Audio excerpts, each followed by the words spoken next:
Variable in 90% of the care homes and hospitals investigated. 4 men have been arrested on suspicion of murder after the death of a woman at a house in Watford. Police were called to Leavesden Road at around 9:15 on Saturday morning. Paramedics declared the woman dead at the scene. Thousands of health workers are going on strike this morning in a dispute over pay. Nurses, midwives and other NHS staff will walk out for 4 hours from 7 o'clock. The government's refused to give staff a 1% rise this year. Former NHS manager Roy Lilly says bosses with qualifications will step in, but there's bound to be disruption. Some of the ambulance drivers as well, the paramedics are going on strike, and so that's bound to mean there'll be delays with 999 calls. So really, I think the management will try and plug the gaps the best they can, but everyone will be holding their breath. Oscar Pistorius is back in court today for sentencing. He'll find out if he's going to prison for the negligent killing of his girlfriend.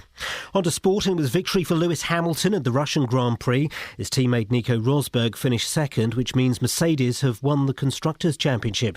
Jack Nicholls describes the moment. Hamilton took the checkered flag. Lewis Hamilton turns through the final corner. It's been, as far as his season has gone, a pretty easy race and a very comfortable victory for Lewis Hamilton. And he is really starting to take control of this Formula One season. Nico Rosberg comes home to finish in second place. He threw away the race at the first corner, and that means victory for Lewis Hamilton sees him extend his lead at the top of the championship. In football, it was a 1-0 win for England in their Euro 2016 qualifier against Estonia. And the weather will be cloudy and misty with outbreaks of rain. Top temperatures around 16 degrees Celsius at 61 degrees Fahrenheit. You can get the latest news and sport online at bbc.co.uk/3 counties.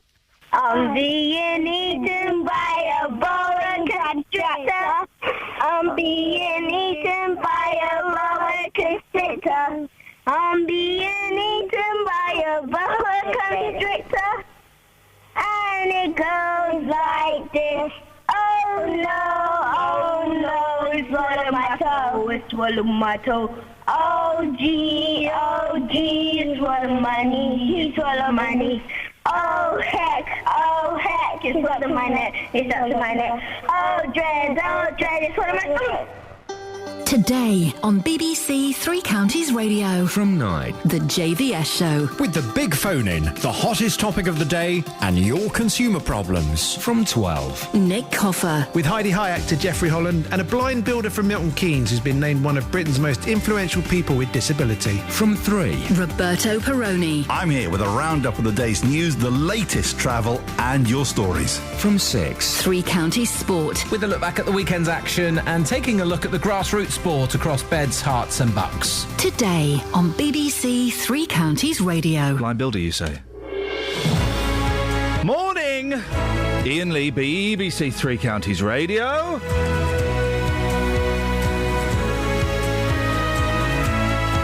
It's horrible out there, but a little ray of sunshine is here. It's me! Yay! You like that, girls? Yes. Yeah, because you all thought I was going to say Kelly Betts. Yeah. I actually knew that you wouldn't. Yeah, exactly. It's me! Yay. It's me! But Kelly Betts is here. Hi. Sorry about that. So is Catherine Boyle. Yep. Apologies. Accepted. On your behalf. So Thank you for that. Yes, welcome. Some people say welcome, don't they? Yeah, who was it that used to say that a lot? Welcome. Who?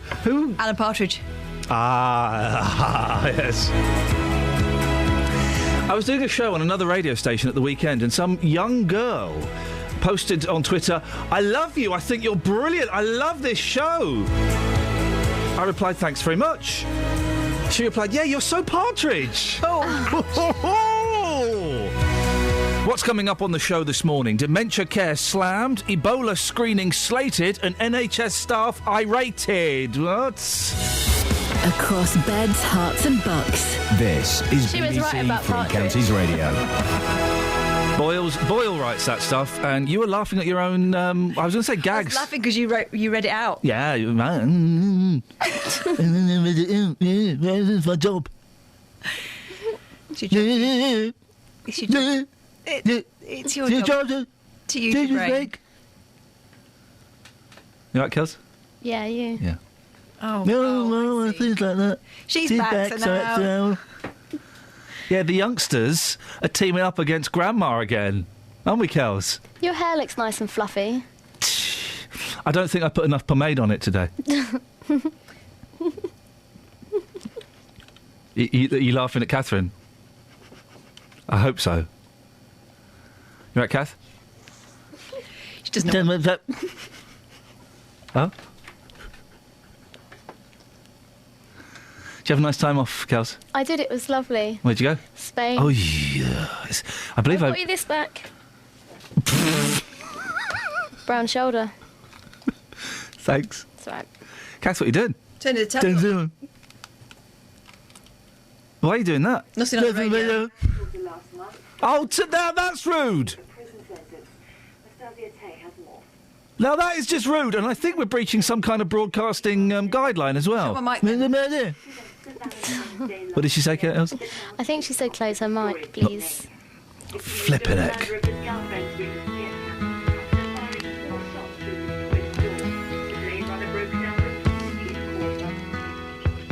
Nobody can tell you there's only one song worth singing. They may try and sell you 'cause it hangs them up to see someone like you.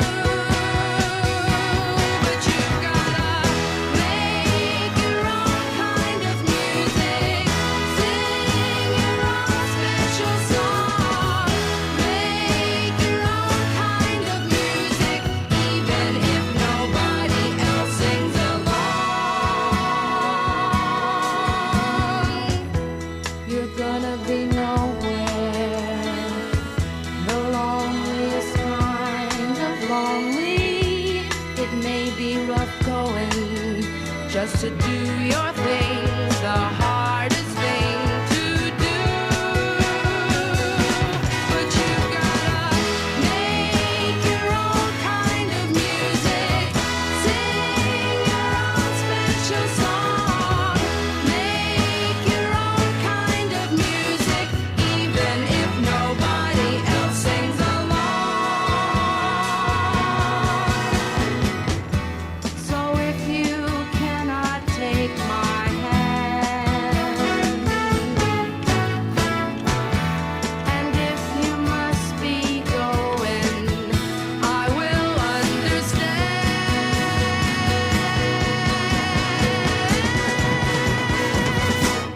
You gotta make your own kind of music, sing your own special song, make your own kind of music, even if nobody else sings along. You gotta make your own kind of music, sing your own special song. Across beds, hearts and bucks. This is Iain Lee. BBC Three Counties Radio. Morning! Now, the Care Quality Commission's latest report highlights serious concerns about the way dementia patients are looked after. The watchdog found standards were either poor or variable in 90% of the 129 care homes and 20 hospitals it investigated. George McNamara is head of policy at the Alzheimer's Society. Morning, George. Good morning. Are you surprised by the report's findings? Well, these findings are deeply worrying. The fact is that our hospitals and care homes are not geared up to give the best possible care and support to people with dementia. And this is something we want to see changed quite urgently. How has it come to this? Because this is obviously it's a growing problem, and you know, I'm sure most of us know people who have either have dementia or have suffered from it. How has it reached this stage? Well, I think for too long dementia has been in the shadows in terms of the type of care and support needed, and what we really need is a real revolution within our care homes and hospitals. Actually, you know, if dementia care isn't right in these settings, then it's letting down many, many people, and that's totally unacceptable.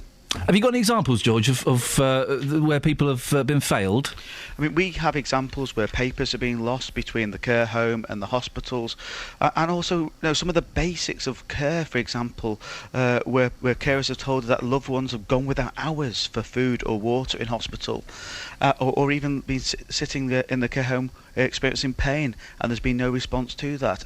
This is actually basic care, and something which can be resolved. For example, can be changed through the way in which services are provided, training is given to dedicated staff. Money's tight, though, isn't it? And if it is a growing problem, how do we cover all of this? I think what we have to say and look at is actually what is our priorities here, and our priority is about delivering the best quality of care, particularly to people with dementia, because we know that there are 300,000 people with dementia living in care homes, and many actually use the hospitals. So this is actually some of the basics, really. It's not necessarily just about money, it's about actually priorities. And if anybody is worried that they or someone they live with might be suffering the early signs of dementia, what should they do? They can give our helpline a call, which is 0300 222 1122. George, thank you very much indeed. Across beds, hearts and bucks. This is Iain Lee. BBC Three Counties Radio. It was George McNamara, the head of policy at the Alzheimer's Society. I had a really nice day yesterday. I treated myself, Catherine. To what? Oh. Yeah. What did you treat yourself to? I went. I picked up a picture that my wife bought me years ago, and I've only just got it framed. I finally got it framed. Picked that up. Oh, signed Kurt Vonnegut. I bought some toys for the boys. Boys' toys. Mm-hmm. Playmobil. Mm-hmm. And I bought myself some T-shirts, of which one I'm wearing now. Nice. White. And I bought myself some massage pants. What? Sorry? Some massage pants. Is that why you're complaining of discomfort in the left area? No, I'm not wearing them today. Oh. Yes. So, are they pants for when you go and get a massage? Correct. Oh, Okay. right. I thought that's little... No, little nodules. No. Although that's not a bad idea, guys. No, they're pants. When you go as a gentleman, if you're going to have a massage, you can't wear loose fitting. I never know the names of these pants. I don't think you can wear trunks. Shorts. You can't wear shorts. Boxer shorts. Boxers. Can't wear shorts. You bought some trunks. I bought some trunks. Okay. Yeah. So everything it's sealed. You're thematically. You're hermetically sealed in. So there's no chance of someone popping out to say hello when you've got a young woman or a man. I'm not fussy. Pounding you. Pounding me hard. Some people do that on purpose. Yeah, I know, and I don't approve of that. But I've been putting off. Put a towel over you anyway. Yeah, but if they're doing one of those things where you're lying on your back and they lift your leg up, they get a look right down. I've never had that. That's why they do that. Right down the periscope. So I can now go and have a massage safely. It's safe in the knowledge that neither myself will be embarrassed or the young lady will cry, sexual harassment or something like that. So good times coming. Good times coming this week. Yeah? That's good. What did you do this weekend, Kels? I got back from Spain. Hey! Yes! Oh, hey! No, I did something better as well. I presented Introducing. What was it like coming back from Spain? Yeah, it was good. On the way there, it was a bit... There's lots of old people that go to Benidorm. Yeah. So I thought our plane was going straight to heaven, but it didn't. It was fine. Then, if that's the case, then we're broadcasting to God's waiting room. That's the number of old people we have listening.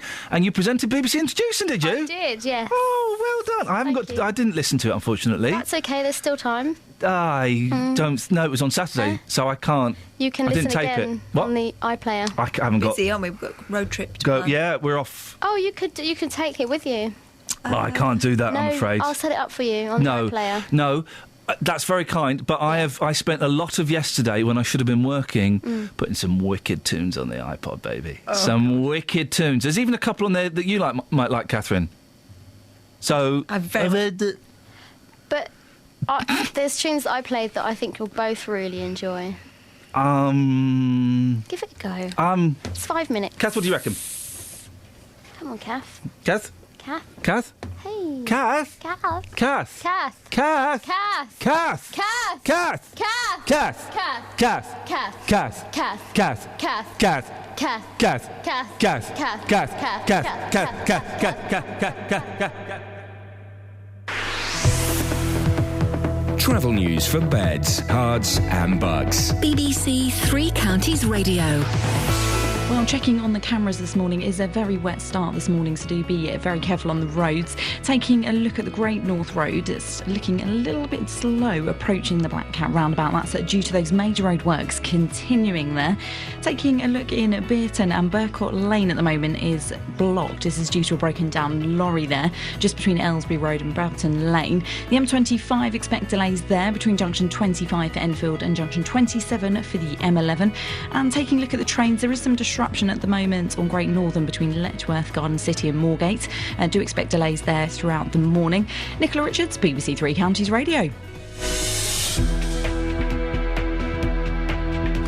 Thank you, Nicola. It's 6:17 or thereabouts. It's Monday, the 13th of October. It was July the other day. I'm Iain Lee. These are your headlines on BBC Three Counties Radio. An official report says 90% of care homes and hospitals don't look after people with dementia properly. NHS staff, including nurses and midwives, go on strike over pay this morning. And Lewis Hamilton edged closer to the Formula One title with victory at the Russian Grand Prix. BBC Three Counties Radio.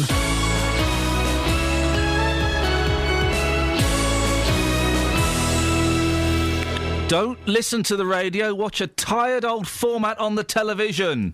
On BBC One. The future belongs to those who believe in the beauty of their dreams. The bold. I walk the walk, I talk the talk, and I dance the dance. The brash. My absolute worst nightmare is getting to age 40 with a 50 grand salary. And the brazen. I'm not arrogant, because what I'm saying is all true. Would you send the candidates in, please? Yes, Lieutenant. The Apprentice. You're fired. Is back. Shut up. Shut up, you're fired. Total shambles. You're fired. You're so ugly, you're fired. Night at 9 on BBC One and BBC One HD. Dirty woman, you're fired.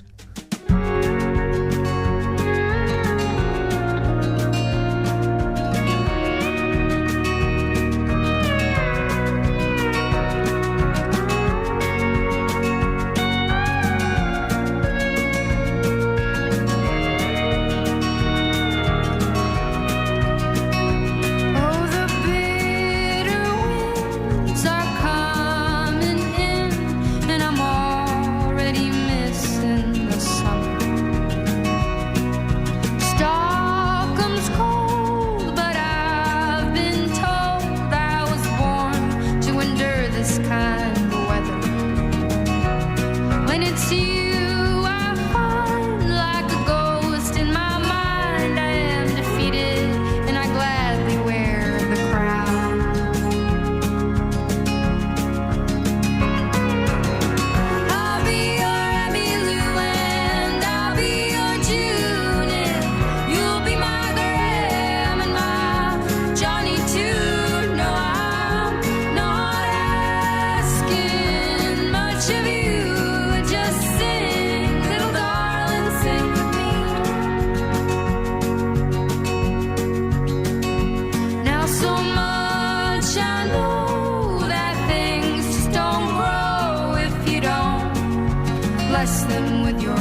Just sing, little darling, sing with me. You can do it right now, please. I'll be your Emmylou and I'll be your June. You'll be my Graham and my Johnny too. No, I'm not asking much of you. Just sing, little darling, sing with me. Just sing, little darling, sing with me. Hookah chaka, hookah, hookah, hookah chaka, hookah, hookah, hookah chaka, hookah, hookah, hookah chaka. Morning, this is Iain Lee, BBC Three Counties Radio. Now, health experts claim extra screening at UK airports are unlikely to identify people who've recently contracted Ebola. Last week, the government decided against testing passengers arriving at Luton Airport, choosing Heathrow and Gatwick instead. Well, this is despite the fact that the airport is a major hub for passengers flying from Africa, Asia and Europe. Well, joining me now is the travel writer and journalist, Simon Calder. Morning, Simon. Yeah, good morning. You're not... Have I got this right? The screening process is just them asking a couple of questions. There's no actual medical checks or anything? We don't know. It's well, now 4 days since the government said, well, first of all, that they weren't going to be making checks, and then suddenly, we are. If you go back to Thursday morning, the medical profession, or at least the people I was talking to, said, yeah, they've got it right. There is absolutely no point tackling people who've maybe sort of 6 or 8 hours ago got on a plane in West Africa and have now landed here, because if they weren't symptomatic when they got on, it's very unlikely they'll be symptomatic when they get off. Furthermore, people in the travel industry think, well, it's actually very difficult to identify where people have come from. There's no kind of, even though you're asked for kind of where you've got on the plane, if you've just got on at Paris Charles de Gaulle and flown to Luton, that's all the government knows. It doesn't know that maybe you've just hopped off a plane from Conakry in Guinea. So it all seemed very impractical. Then they said, we're going to do something. And since then, me and everyone else in the travel industry have been thinking, OK, then what are you going to do? And we're no closer knowing. All we know is the Department of Health issued a statement late on Friday saying, we're going to tell you next week. Ooh. And on Saturday, the BBC had an interview with the Chief Medical Officer who said that basically this is all about raising awareness so that people who've flown in from West Africa will know, if you start feeling a bit peaky, then you've got to act quickly. Is that what it's about? Or is it to make us feel better, the citizens of Britain, that it sounds like the government are doing something? Well, I find it difficult to conclude other than that's exactly what we are being told. There was a huge clamour in some sections of politics and the media on Thursday morning saying, the Americans are having screening, why aren't we? And I think that was possibly made by people who didn't fully understand the nature, the fact that there's no direct flights from anywhere in the affected countries to the UK, and therefore everybody will have to change planes and maybe get on a train or EasyJet hop to Luton or something. It's very difficult to work out who you should be talking to, and bear in mind that even though they're leaving out lovely Luton, Heathrow, Gatwick and St Pancras between them on a busy day get about 200,000 people coming in, of whom a handful may have been to the affected parts of West Africa, and it's a bit of a needle in a haystack exercise working out who they are. Yeah, it is. And why have they missed out significant places like Luton Airport? Well, because I suppose they kind of took the view, we've got to do something. What are the two biggest airports in the UK there, Heathrow and Gatwick? Well, we'll do those then. As opposed to the fact that typically your people from the affected countries will be flying into Brussels on Brussels Airlines and then transferring and going to Birmingham or Manchester or Edinburgh. So it's all very odd. I mean, it's trying to be positive. I'm imagining that the Department for Transport or someone will be having a word with Air France, with Royal Air Maroc, with Brussels Airlines, the only 3 airlines which are flying out of the countries, and saying, right, you have to tell us the final destination of the people you are boarding so that we can pick out the ones that we want to. So, if they're flying into Paris, then you've got to tell us their connecting flight and almost their kind of seat number. We'll track them down. But and then I heard other people say, those people should be checked before they get on the plane, which is a great idea, which is exactly what's been going on for weeks. The airlines aren't going to risk their staff, other passengers, contracting Ebola, so you've got to be in tip-top shape before you're even near the plane to fly out of West Africa.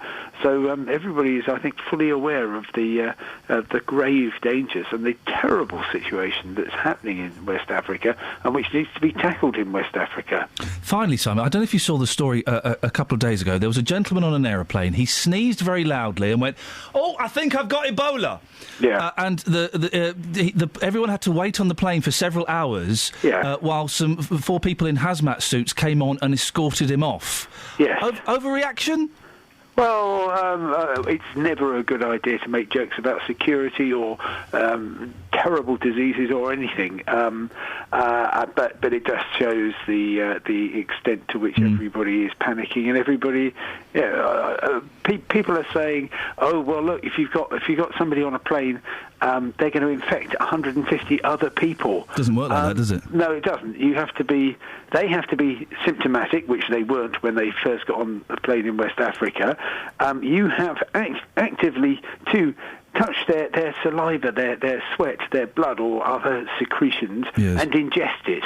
Oh. Now, personally, when I'm on a plane, I tend not to do that with strangers. You've learned to control those urges. I managed not to do it. And if you do those, then there is no danger. There's terrible danger for the people of West Africa, and it's absolutely awful, and they need much more help dealing with it. But for people here to overreact, well, I just think it's very sad. There's many important things to be worrying about. Catching Ebola isn't one of them, and if you're going to Madrid, you're not going to get Ebola. If you're going to Marrakesh, yes, it's in the same country as, same continent as these places, but there's no risk. And East Africa and South Africa are actually further from Luton than are further from the affected countries than Luton is. So don't stop travelling. Simon, thank you very much indeed. Travel writer, journalist Simon Calder. I did like that story. The fella did a big sneeze on the aeroplane. "Oh, I think I've got Ebola!" Plane was grounded. Nobody was allowed off. 4 people in hazmat suits came and escorted him off. I saw the video. Everyone had their phones out, didn't they? I think that's funny. Whenever I go travelling with my wife, when we go through security, I always lean over and say a little bit too loudly, "Where have you hidden the guns?" And I do it all. "Have you put the drugs in the suitcase?" And she gets furious with me because we make you go. It's like that scene in is it Meet the Parents where Ben Stiller says something about a bomb and he gets thrown into security. Come on, guys, are we allowed to make jokes at airports anymore? Apparently not unless you want to get dragged off by men in hazmat suits. I got thoroughly searched on the way to Spain. Thoroughly. What? How thoroughly? Not that. Did they do a Diana Ross on you? I thought that she might have fancied me. Oh, gosh. Travel news for beds, cards and bugs. BBC Three Counties Radio. Taking a look at the cameras today, it is a very wet start on the road, so do be very careful when driving this morning. Taking a look at the Great North Road, there's some major roadworks continuing around the Black Cat roundabout, so it is building up on the approaches on camera. In Milton Keynes, roadworks continuing on Standing Way at Newport Road, so do expect some delays in the area there. The A414 building up a bit at the Park Street roundabout, and the M25 do expect delays between junction 25 for Enfield and junction 27 for the M11 as those major roadworks continue. Disruption on Great Northern trains between Letchworth Garden City and Moorgate, and do expect delays there throughout the morning due to overrunning engineering works. Nicola Richards, BBC Three Counties Radio. I'm being eaten by a boa constrictor. Across beds, hearts and bugs. This is BBC Three Counties Radio.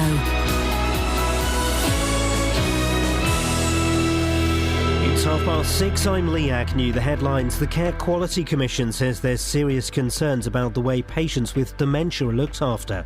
The watchdog found standards were either poor or variable in 90% of the care homes and hospitals it investigated. 4 men have been arrested on suspicion of murder after the death of a woman at a house in Watford. Police were called to Leavesden Road at around 9:15 on Saturday morning.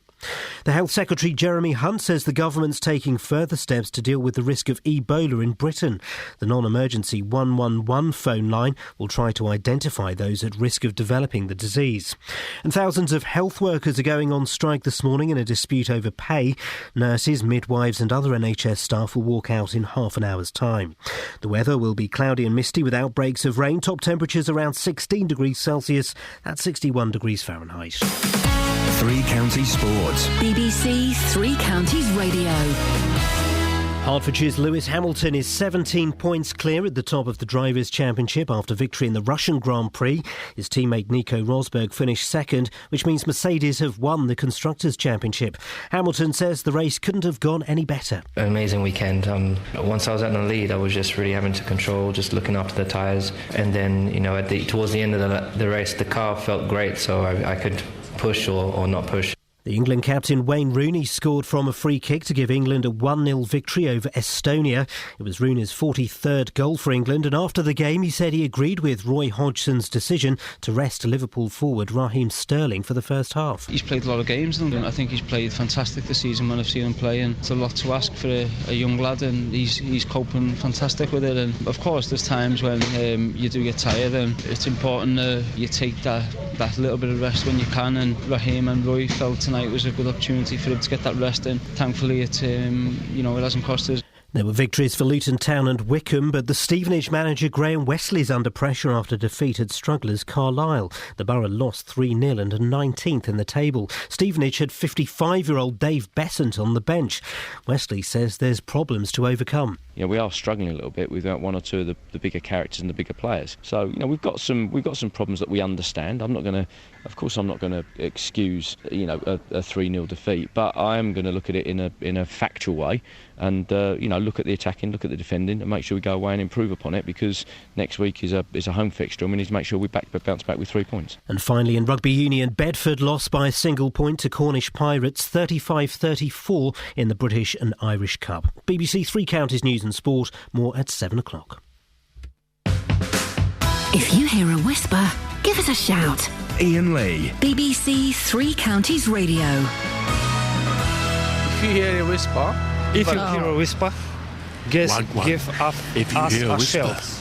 Give us a shout. If you hear a whisper, give us a shout. If you hear a whisper, give us a shout. Give us a shout. If you hear a whisper, if you hear a whisper, give us a shout. Shout. If you hear a whisper, give us a shout. Give us a shout. If you hear a whisper, give us a shout. That's beautiful. I've missed that. I can do more. Go on then. If you hear a whisper, give us a shout. Give us a whisper? Yeah. Give us a shout. Iain Lee, it's Coolio. Oh. Nice to have you back, Kels. Thanks. Like I got you confused with the rapper. When are you off again? Oh, no. Catherine Boyle joins me in the studio for our daily look at the newspapers. You're welcome to join us, not you, Kelly. You, dear listener, on the telephone, 08459 455 555 is the telephone number. I've got to say, we've had some really good calls the last week. We had a day last week where only new callers were allowed. Excellent calls, only 3 of them. Still, doesn't matter. They were plum calls, though. No, they weren't plums. No, they were plum calls. What does that mean? It means they were absolute choice cuts of calls. Sainsbury's kick out woman for kissing her girlfriend. Well, then they must have kicked out 2 women. Yes. It was on World Kissing Day or something, wasn't it? Oh, yay. Student, I don't think you should kiss in public, gay or straight. Oh, no. I think it's disgusting. No, I like a little... Movie kissing. You're doing it with someone else. Why is kissing in the film so noisy? They dub that on afterwards, don't they?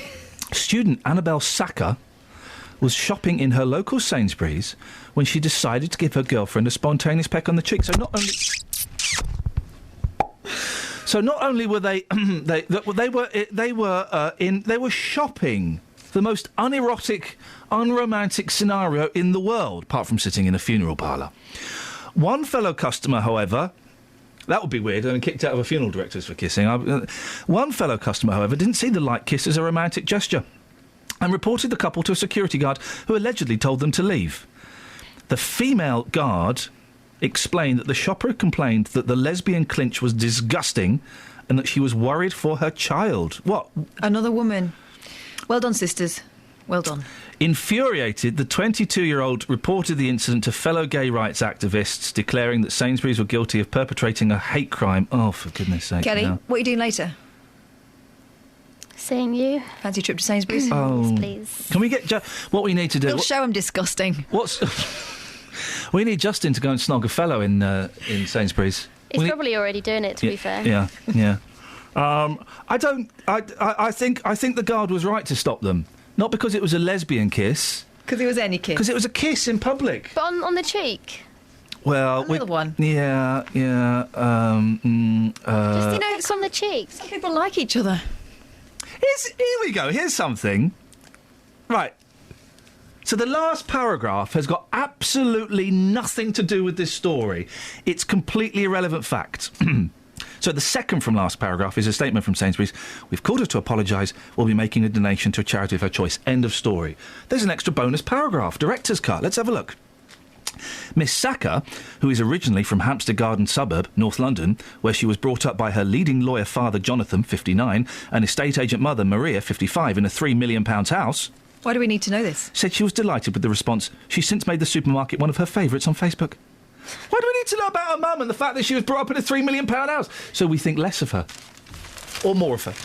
One of the two. Well, they've also shown a picture of her, so you can see that she's a rather young, attractive, long-haired lesbian. She's one of the good-looking lesbians. That's kind of what they're saying. Of course, that's exactly what they're saying. Yeah, and she's rich. She should go to Waitrose. The guard was totally right to stop them kissing, not because it was a lesbian kiss, because it was a kiss. I hate PDAs, public displays of affection. It's horrible. There's PDAs and there's EPDAs, excessive PDAs, where they might as well just, Why don't we to do it in the road? Oh, it's horrible. No, I'm having none of that. You usually get over that by the time you're 15 and you've got somewhere else to go. Yeah. Don't you? I think it's disgusting, really. What you got? I've got talking about PDAs, that fella's up to it again, isn't he? I feel sorry for him, actually. I'm wondering whether anyone else does. Tory Brooks Newmark had a 2-year affair behind his wife's back. 56-year-old millionaire quit as an MP after it emerged he sent snaps to 2 women, actions he dismissed yesterday as late-night flirtations, but the Sun can reveal he began a romance with one of them. Oh, dear. I mean, for heaven's sake. Public shaming. Hey, guys, public shame somebody. This is someone who's now been admitted, apparently, to a psychiatric facility, so I don't know really what more the Sun wants of this man. They want blood. Let's bear in mind he's got 5 children. They want the children's tears. There's not really a lot in the papers today, if I'm completely honest. Kelly Brook's still broken up with that meat man. The meat man. Is that just because he's buff? He's just a meathead, isn't he? Oh, come on, guys. What is he for, apart from squats? Oh, this poor girl. Backpacker Daniela Liverani had a 3-inch leech up her nose for more than a month. The critter's thought to have nested in a nostril. Oh, how? What, did she know it was up there for that month? She thought she was having just nosebleed. She put it down to a burst blood vessel from a motorbike crash. But she spotted the slimy... See, that could never live in my daughter's nose. That would be out. Because she Fingers always regularly investigates what's going on up there. Yeah. She spotted the slimy bloodsucker back home in Edinburgh, so she brought it back. Daniela said, I tried to blow him out. Oh, flipping and grab him, but I couldn't get a grip. Oh, no. When I was in the shower, he came out as far as my bottom lip. Oh, no, mate, no. No. So, oh, God, that's horrible. Imagine you were kissing her. What's been stuck up your nose? Call me now. 08459 455 555.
smell memories.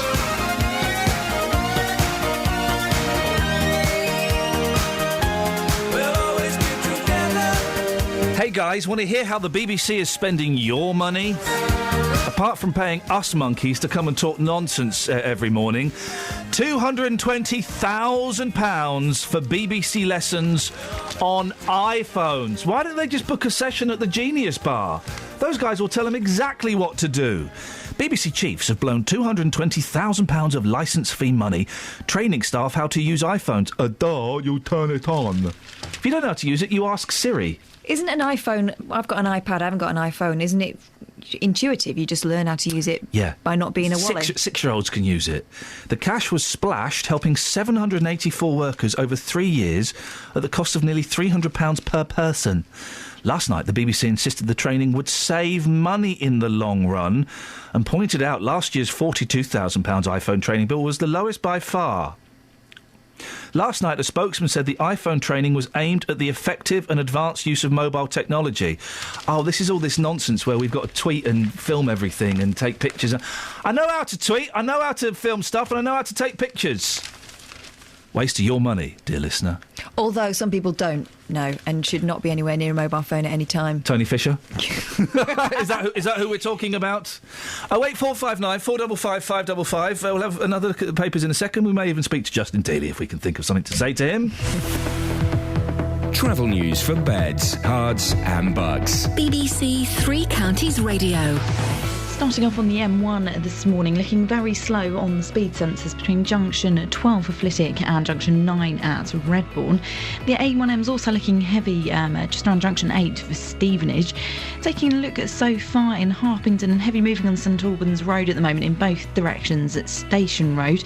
And in Bricketwood, already looking heavy on the North Orbital Road just at junction 21A for the M25. The M25 itself, 3 lanes are closed at the moment between junction 15, the M4, and junction 14 for Airport Way. Is looking busy now to junction 17 at Maple Cross because of an accident, and disruption at the moment on Great Northern trains between Letchworth, Garden City and Moorgate. Do expect delays there for the rest of the morning. Nicola Richards, BBC Three Counties Radio. Thank you, Nicola. 6:46. It's Monday the 13th of October. I'm Iain Lee. These are your headlines on BBC Three Counties Radio. An official report says 90% of care homes and hospitals don't look after people with dementia properly. Thousands of NHS staff, including nurses and midwives, go on strike over pay in 15 minutes' time. And Lewis Hamilton won a race. Here's the weather with Kate. Beds, hearts and bucks weather. BBC Three Counties Radio. Good morning. It's a rather wet and windy start to the new working week. Lots of rain, heavy rain and a strong breeze as well. The wind is going to gradually get stronger through the course of the morning and into the afternoon. Fairly miserable, I have to say, across all 3 counties. Some of the rain, like I said, going to produce quite a lot. The Met Office has a yellow weather warning in place. We could see some localised flooding, but it's with the added breeze that things are going to feel really quite cool and chilly and somewhat disappointing. The maximum temperature we're likely to get up to around 15, maybe 16 Celsius. Now, the rain looks like it could start to fragment later on this afternoon, which means it could start to brighten up. We may get a sunny spell, and that's when we're going to get our warmest of the temperatures. Now, overnight, the cloud's going to stay with us, outbreaks of rain, but it's going to become lighter. The wind's going to fall light as well, so we run the risk of maybe a bit of mist and fog developing. So quite a murky old start to Tuesday morning. Minimum temperature 10 Celsius overnight for tomorrow. Lots of cloud, outbreaks of rain. Slightly less breezy, but there is still one there, just not quite as fierce as today. And the maximum temperature up to 15 Celsius. And that's your forecast.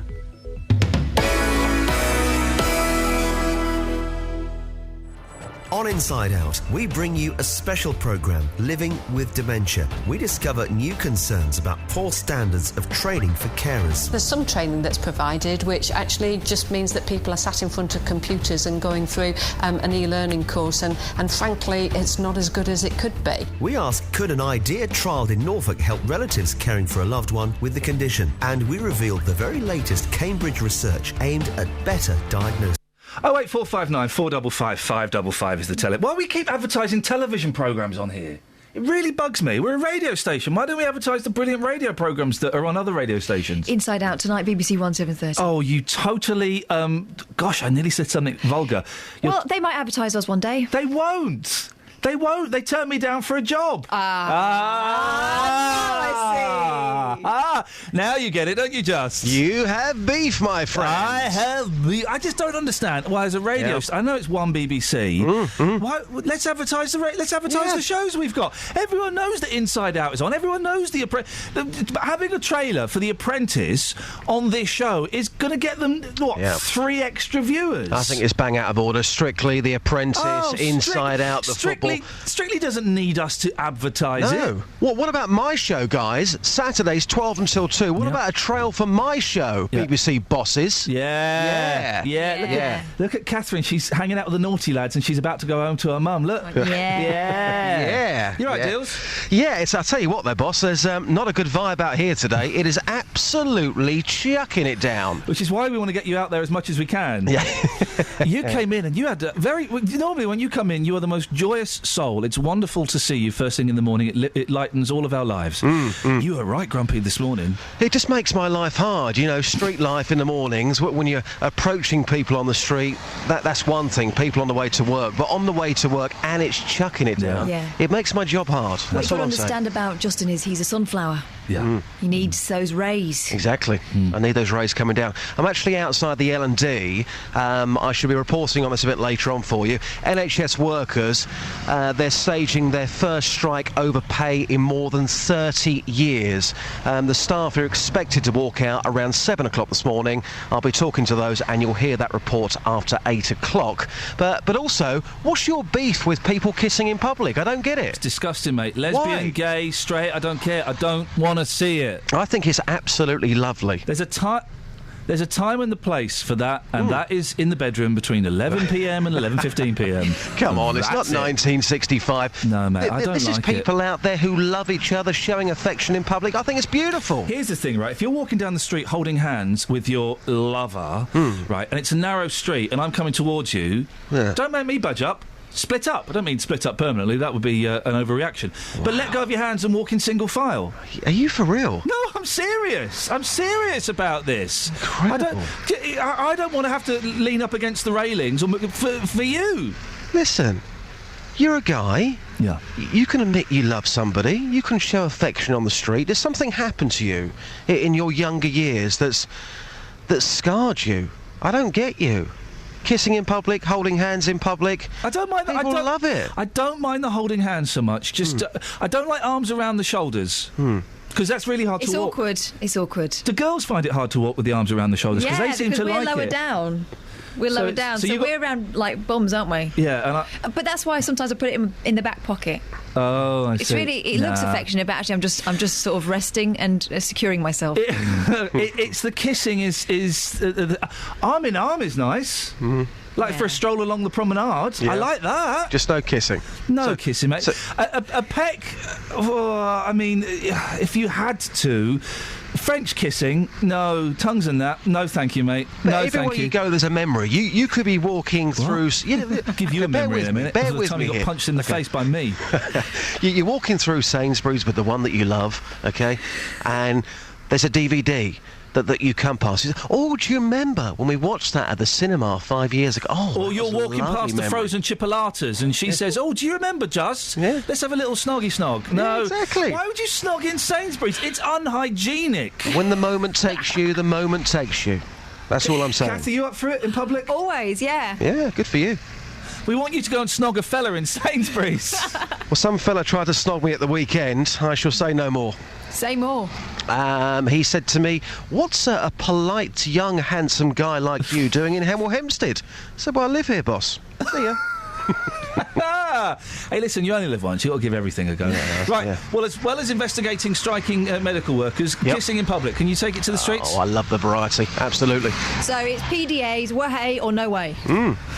Absolutely. You're always thinking, Catherine. I wish you'd stop. Speak to you later, Just. Take care, Ian. Ta-ta. 08459 455 505. You've got to stop that thinking. Why? Go on, give us one more thing and then we're going to play a song. All right, play a song then. Yeah.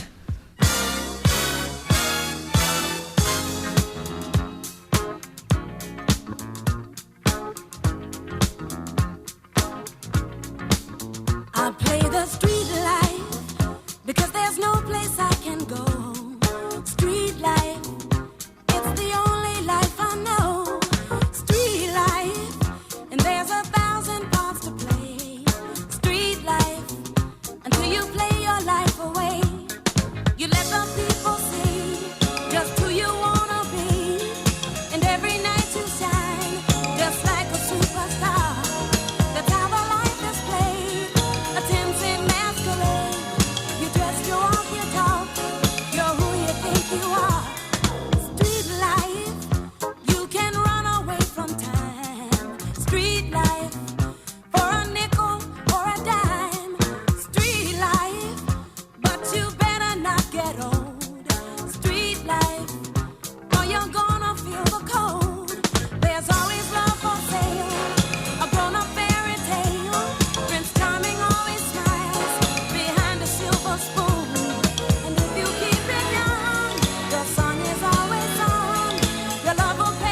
08459 455 555. People kissing in public, straight or gay, whatever Yay or the nay. way, yay or nay, whatever they're up to. I don't like it.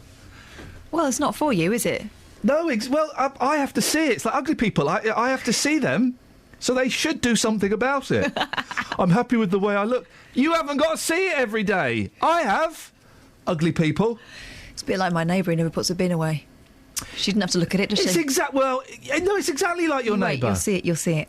By the way, I took in some posts for my neighbour the other day. Not the grumpy ones, the other ones, and it was a pleasure when the fella from Parcel Force... what's the ones that dress in brown? UPS. The fella from UPS, and he looked all apologetic. He said, "I'm really sorry, mate. Would you mind taking this in for your people over the road?" I like them. They wear shorts as if they're in America. Yeah. I went, do you know what? It will be a pleasure. And I signed the thing and I took it. And then we took it. Then we took it home. They got a big house, the people opposite. Massive house. And they've got one of these electric drive gateways. Never been in there. And I took the boys over there to take this past in. And Alexander's looking around going, wow. And he said, Daddy, when can we go back to that house? And I said, well, never. We don't live there. We can look at it from afar. 08459 455 555. Travel news for beds, cards and bugs. BBC Three Counties Radio. Very slow moving at the moment on the M1 heading southbound between junction 12 at Flitwick and junction 9 for Redbourne. The A1M also looking rather heavy on the sensors between junction 3 at St Albans and junction 1 for the M25. Taking a look at the M25 heading anti-clockwise is queuing at the moment between junction 15 for the M4 and junction 14 for Airport Way. It's looking busy now to junction 17 at Maple Cross. This is all due to an accident that's happened there. The M40 also heavy heading towards London between junction 5 at Stokenchurch and junction 4 for High Wycombe. And taking a look at the trains, disruption on Great Northern between Letchworth, Garden City and Moorgate. Nicola Richards, BBC Three Counties Radio. Nicola, do you agree with me? Kissing in public is disgusting and should be stopped immediately. No, I'm quite a big fan of that. Oh, nice. I bet you're at all times. I bet you're snog. I bet you're even squeezing bums and things, aren't you? Oh yes. You disgust me. Ah. Local and vocal across beds, hearts and bucks. This is BBC Three Counties Radio.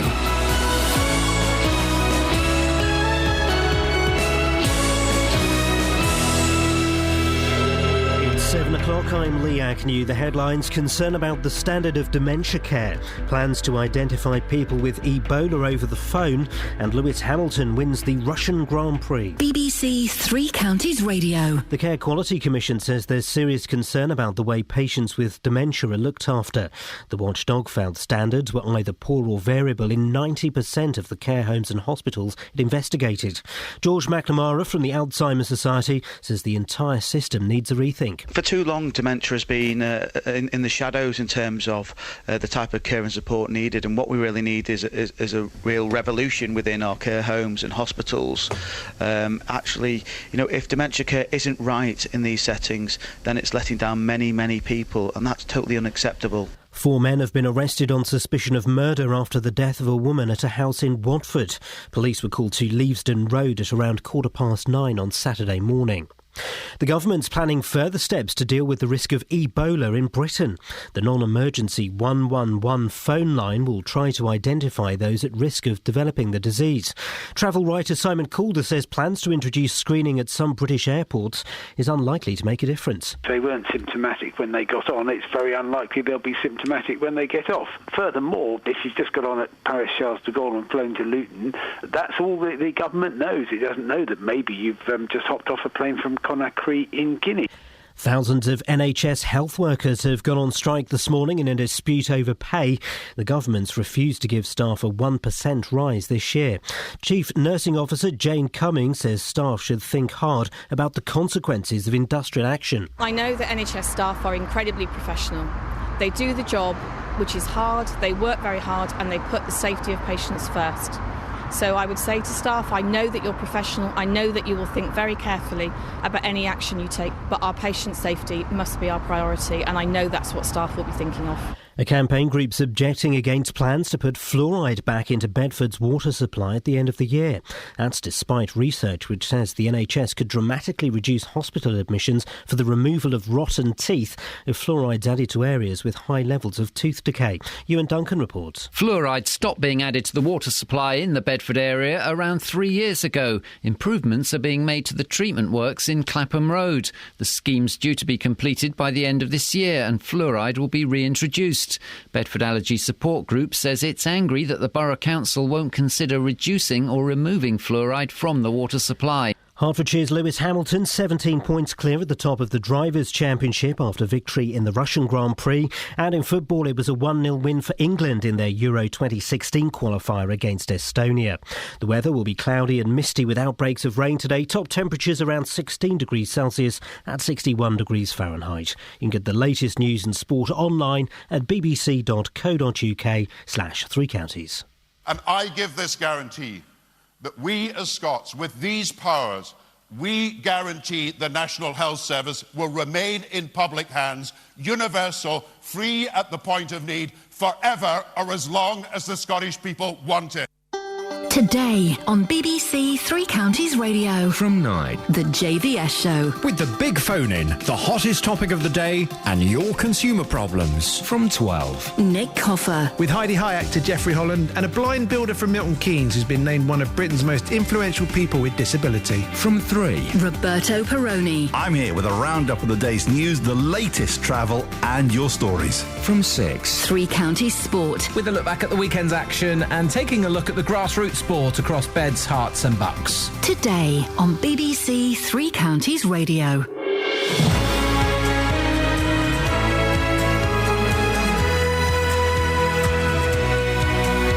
Morning! An hour's gone. I don't quite know how that happened.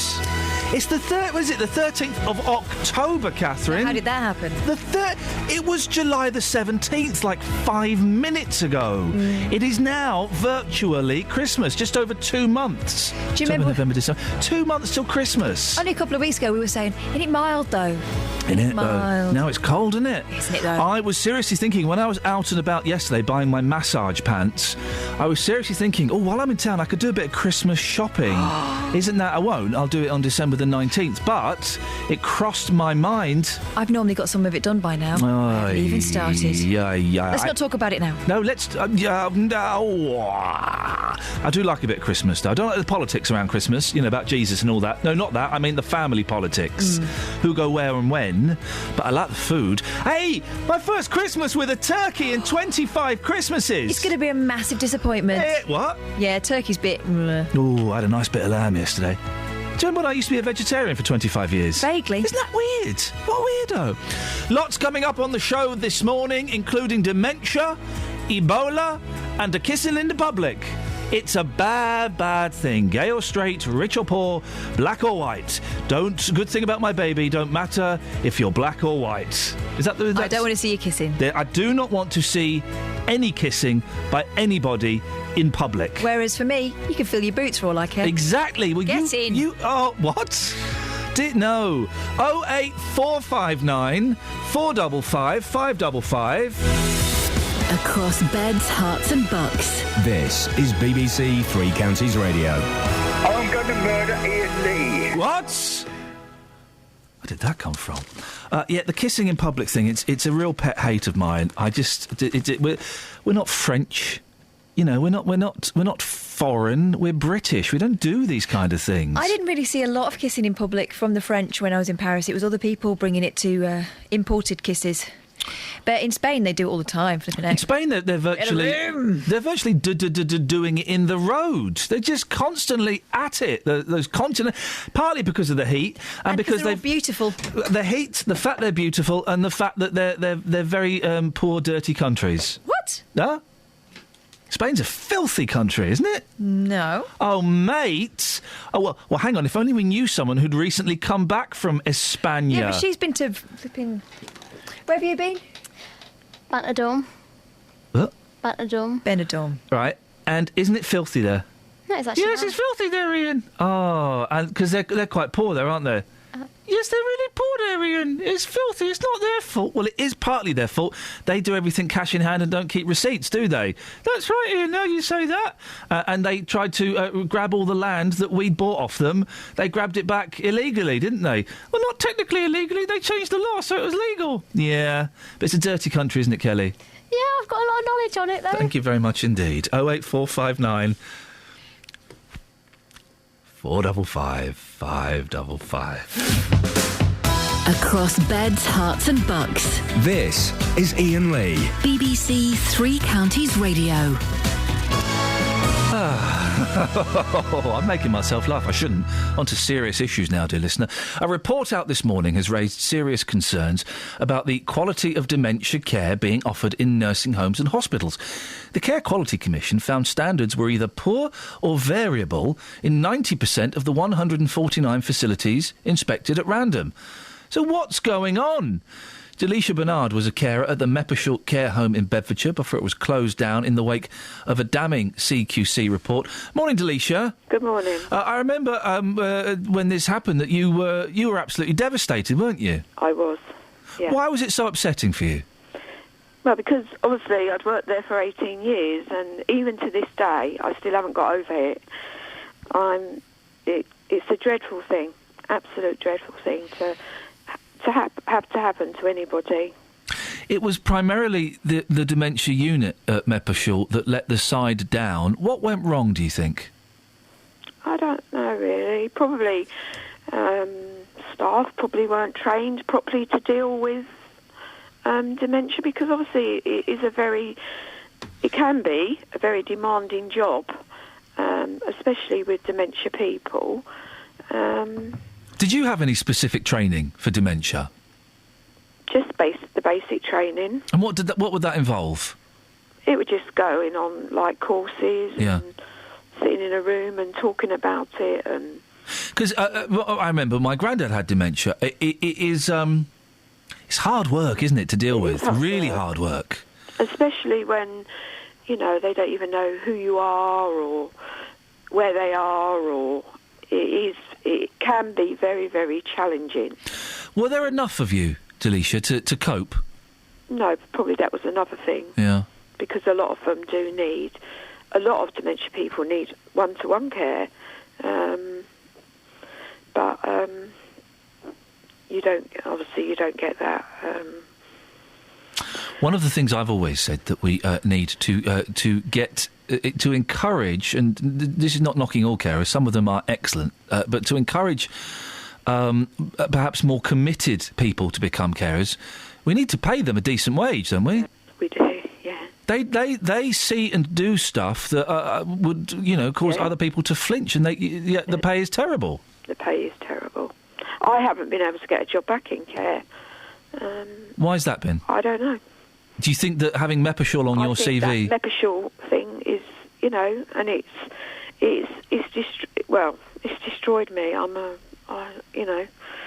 if there's anyone out there that needs a good carer, I'm just waiting to... Because I love my job and I would have still been there today if it hadn't have shut. So you're one... From when we spoke before, it would appear that you're one of the people that should be encouraged to stay in caring because, hey, here's a clever thing, you care. I've had people that I looked after ring me and I see them out in the street and they can't just believe that I've not got back into care. Oh, Delisha, listen, I'm really sorry. And, keep going because we need people like you doing this sort of job. Yeah.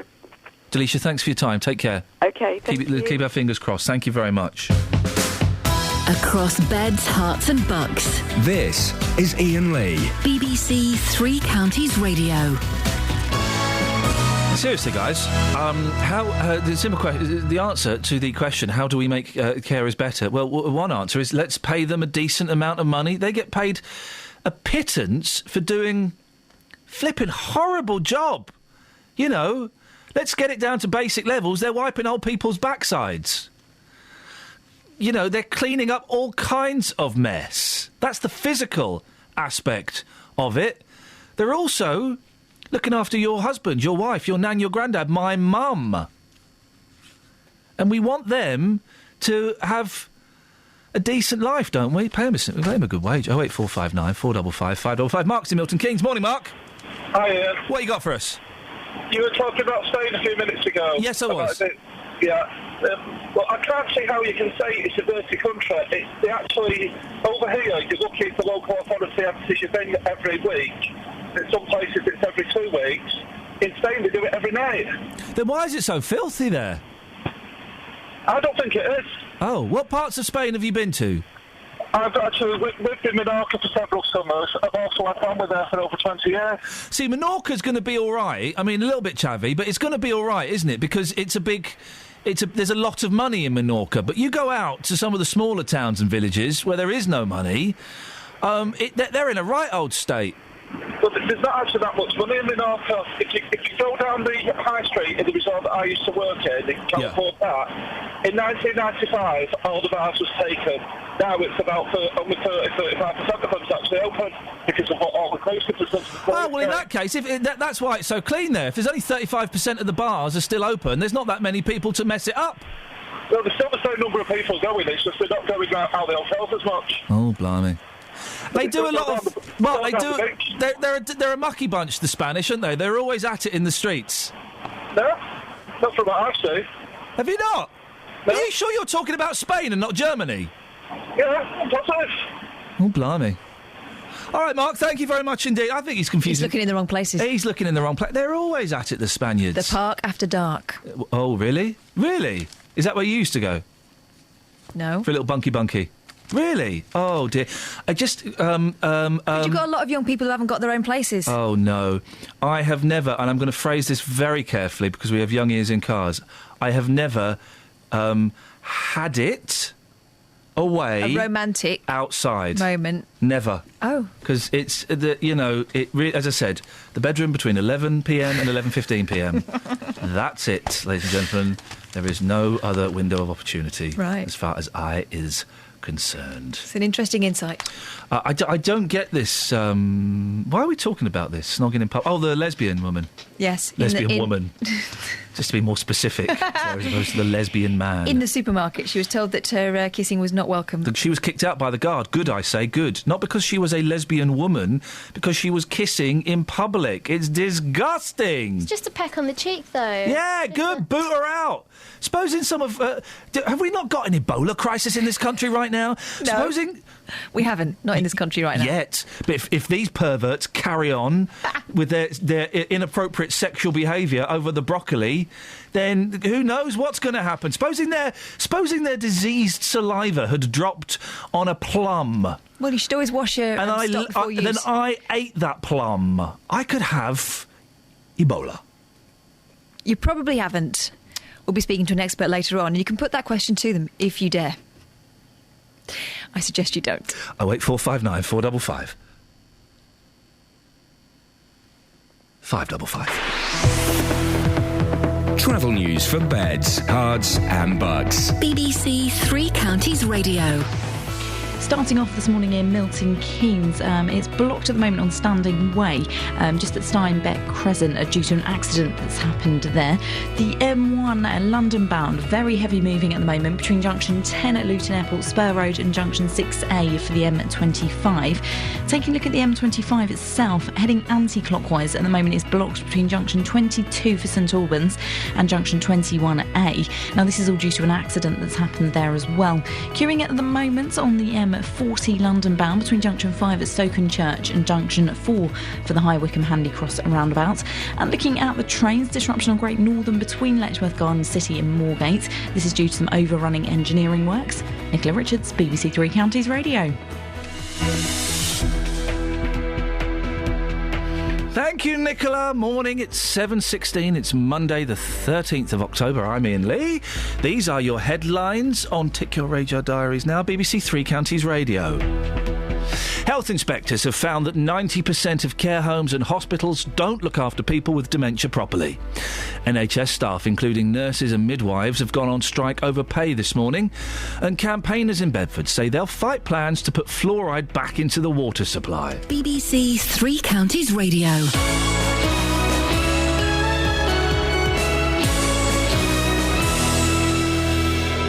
I'm going to have a quick sausage roll while Roberto talks to us.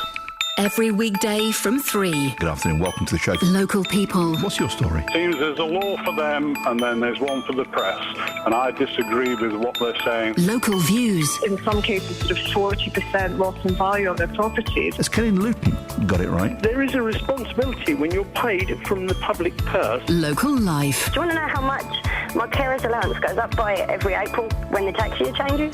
£2. Roberto Peroni. And is it fair to target people on benefits? Weekdays from 3. BBC Three Counties Radio. Health experts claim that extra screening procedures at UK airports are unlikely to identify those who've recently acquired the Ebola virus. Last week, the government decided against testing passengers at Luton Airport, choosing Heathrow and Gatwick instead. Well, this is despite it dealing with flights from Africa, Asia and Europe. We can speak now to virologist Dr Ben Newman. Morning, Ben. Good morning. Now, I think, don't the most of us know this is not an airborne disease now? Because I've heard so many reports on the news of how it can and can't be transmitted. Let's just get the basics. It's not airborne, is it? And it's quite difficult to get Ebola, isn't it? That's right. Compared to other viruses, Ebola is really tough to catch. You've got to have your hands in the bodily fluids of a person who's in the very late stages of the disease, and then you have to accidentally transfer a little bit of that to your nose or eye or mouth. So why has it... I think I know the answer to this, but I'll let you answer. Why has it spread so quickly in parts of Western Africa? It's actually spread very slowly compared to other viruses. The only reason it's spreading at all is because of fear, because people are running away from doctors when they get sick instead of going to hospital. This could all be over inside of a month if we could actually keep healthy people and sick people separated. But it's really hard to do in practice. Am I right in thinking that the more people die of the flu than die of Ebola? Yeah, the estimates are that more people may die of the flu in the UK this year than of Ebola, although that varies from year to year. But yeah, it's a rare disease, even at this stage, even as bad as it sounds. Is there any treatment for it yet? I know they've been working on a drug. Do we know whether that's effective yet?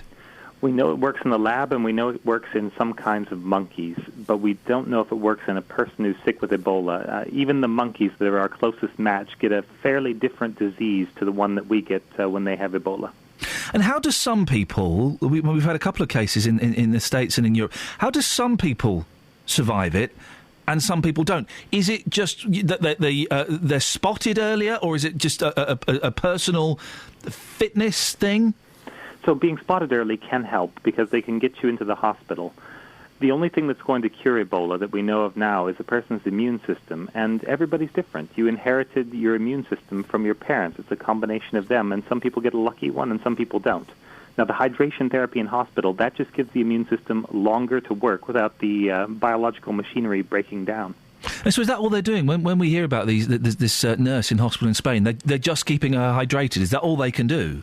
Hydrated, comfortable. They can, if they notice her organs start to fail, as with Thomas Eric Duncan, they can put her on dialysis, but by that point you're probably past much hope.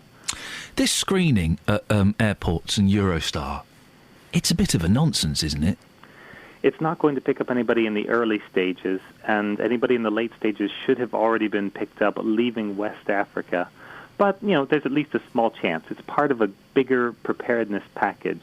I think the things that are going to be more effective are things like sending out troops to build hospitals in Sierra Leone. This is what's going to actually help in the long run. Yeah, that I think most people would agree that we need to kind of stop it there as best as we can. Yeah, absolutely, at the source. We every few years we get bird flu or the Chinese flu or swine flu. Is this just another one of those things that will flare up for a bit and then go away? Ebola has been flaring up for the last 38 years. About every year and a half to 2 years, there's a new outbreak, and it's in animals that live all across Central Africa. And as long as animals and people both live there, there will be occasional Ebola outbreaks. But in the future, I would hope that we'd be able to stop them more quickly than this one. And what should our emergency services, if anything, be doing in preparation? I liked what I was seeing both in the UK and in the US. They were doing drills as if someone with Ebola was coming into the hospital. Oh, yeah, that was at the weekend, wasn't it? They had a big 8-hour drill. Yeah, and experience is the most valuable thing in dealing with an Ebola patient. You can have all the gear, but if you don't put it on right, and especially if you don't take it off right, once your hands are covered in potential Ebola, that's when you can have mistakes, and that's when you can have terrible consequences. Finally, Ben, I believe the treatment centre for Ebola in this country would be the Royal Free in Hampstead, a hospital I know very well, as I had to wait there one night when my car broke down. That's another story. But it's a really built-up area. It's on the edge of London, the fringes of London. Should we be having the Ebola treatment in such a built-up area? The problem in West Africa is that there aren't very many hospitals in these built-up areas. Built-up areas is where your cases are going to come from, and it's most important to deal with them quickly and, with as little transportation as possible. So, I think that's a good idea. Ben, nice to talk to you. Thank you very much indeed. Virologist Dr. Ben Newman, 08459 455 555. Across beds, hearts and bucks. This is Iain Lee. BBC Three Counties Radio.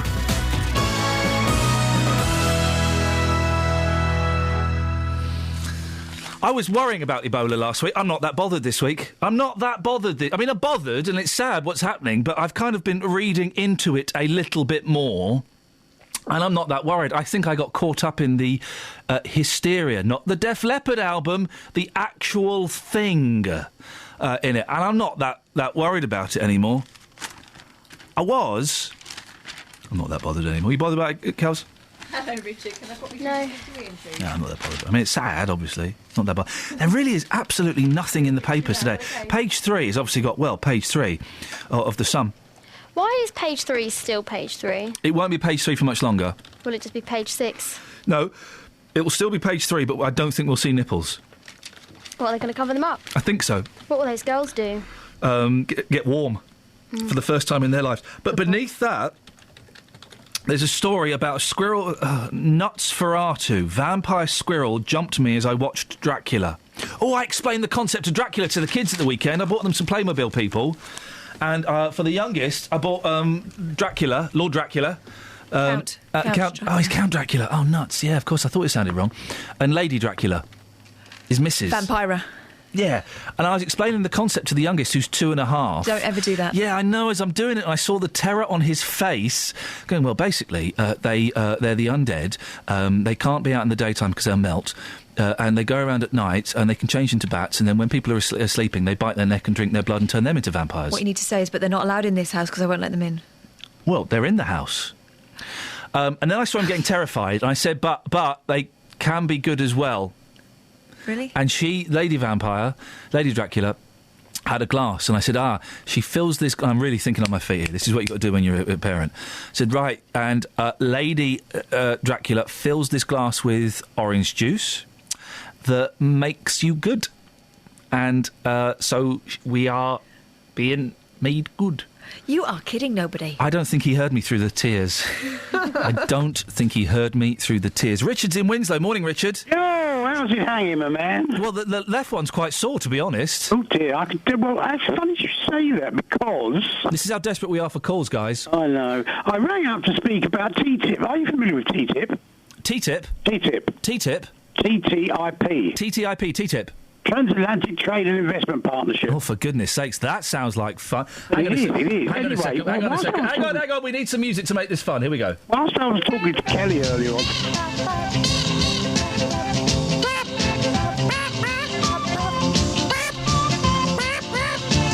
Tell us about TTIP, Richard. Well, but Kelly made me talk about one of my amorous encounters, which I should tell you about that instead. Well, it sounds better than TTIP. No, well, look, the TTIP one's interesting because there was a demonstration in Milton Keynes last.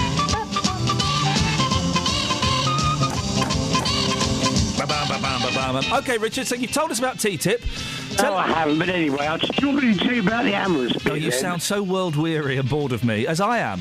On the with, not bored of. Tell us about your amorous adventures, Richard, in love. Many years ago, when I was a handsome beast, I was coming back from New Zealand on a ship. I was in the Merchant Navy. I took this lady ashore in Jamaica. Didn't have to, actually. after dinner, I thought we'd go for a... He just did the Jamaica joke. No, she went of her own accord. No, she didn't have to. He hasn't finished his story. There's more to it, is there, Richard? Much more. You talking about you having a sore thing. Yeah. Being the romantic that I am, we went to the beach, and I can picture out this little lagoon with the water lapping at the water's edge. We went for a little swim, and then as things develop, as you know, one thing led to another. There at the water's edge, we canoodled, shall I say. This is disgusting. And I can assure you, you should never do it there, because that sand gets...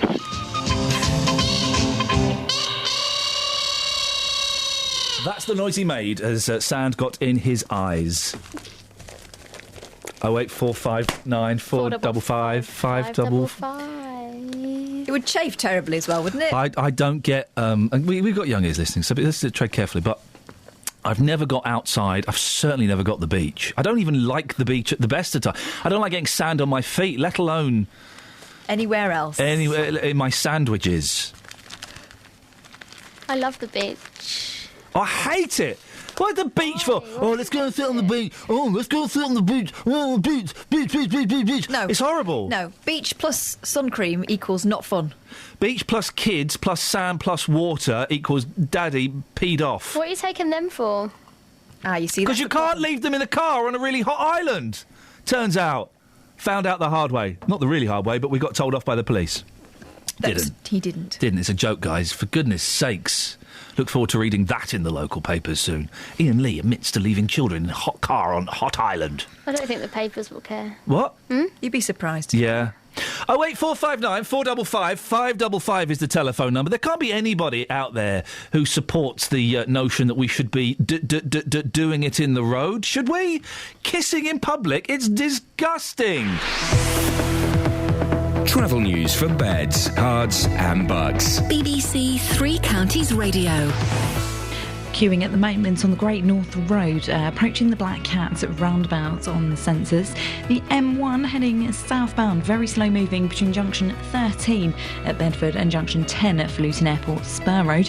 Milton Keynes, rather slow moving at the moment on Standing Way in both directions at Steinbeck Crescent. There's been an accident there causing delays.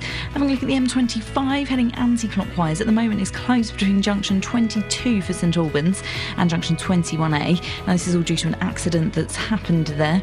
So far, the M40 also looking heavy heading into London between junction 2 for Beaconsfield and junction 1A for the M25. And taking a look at the trains, there is disruption at the moment on Great Northern between Letchworth Garden City and Moorgate. Nicola Richards, BBC Three Counties Radio. Across beds, hearts and bugs. This is BBC Three Counties Radio.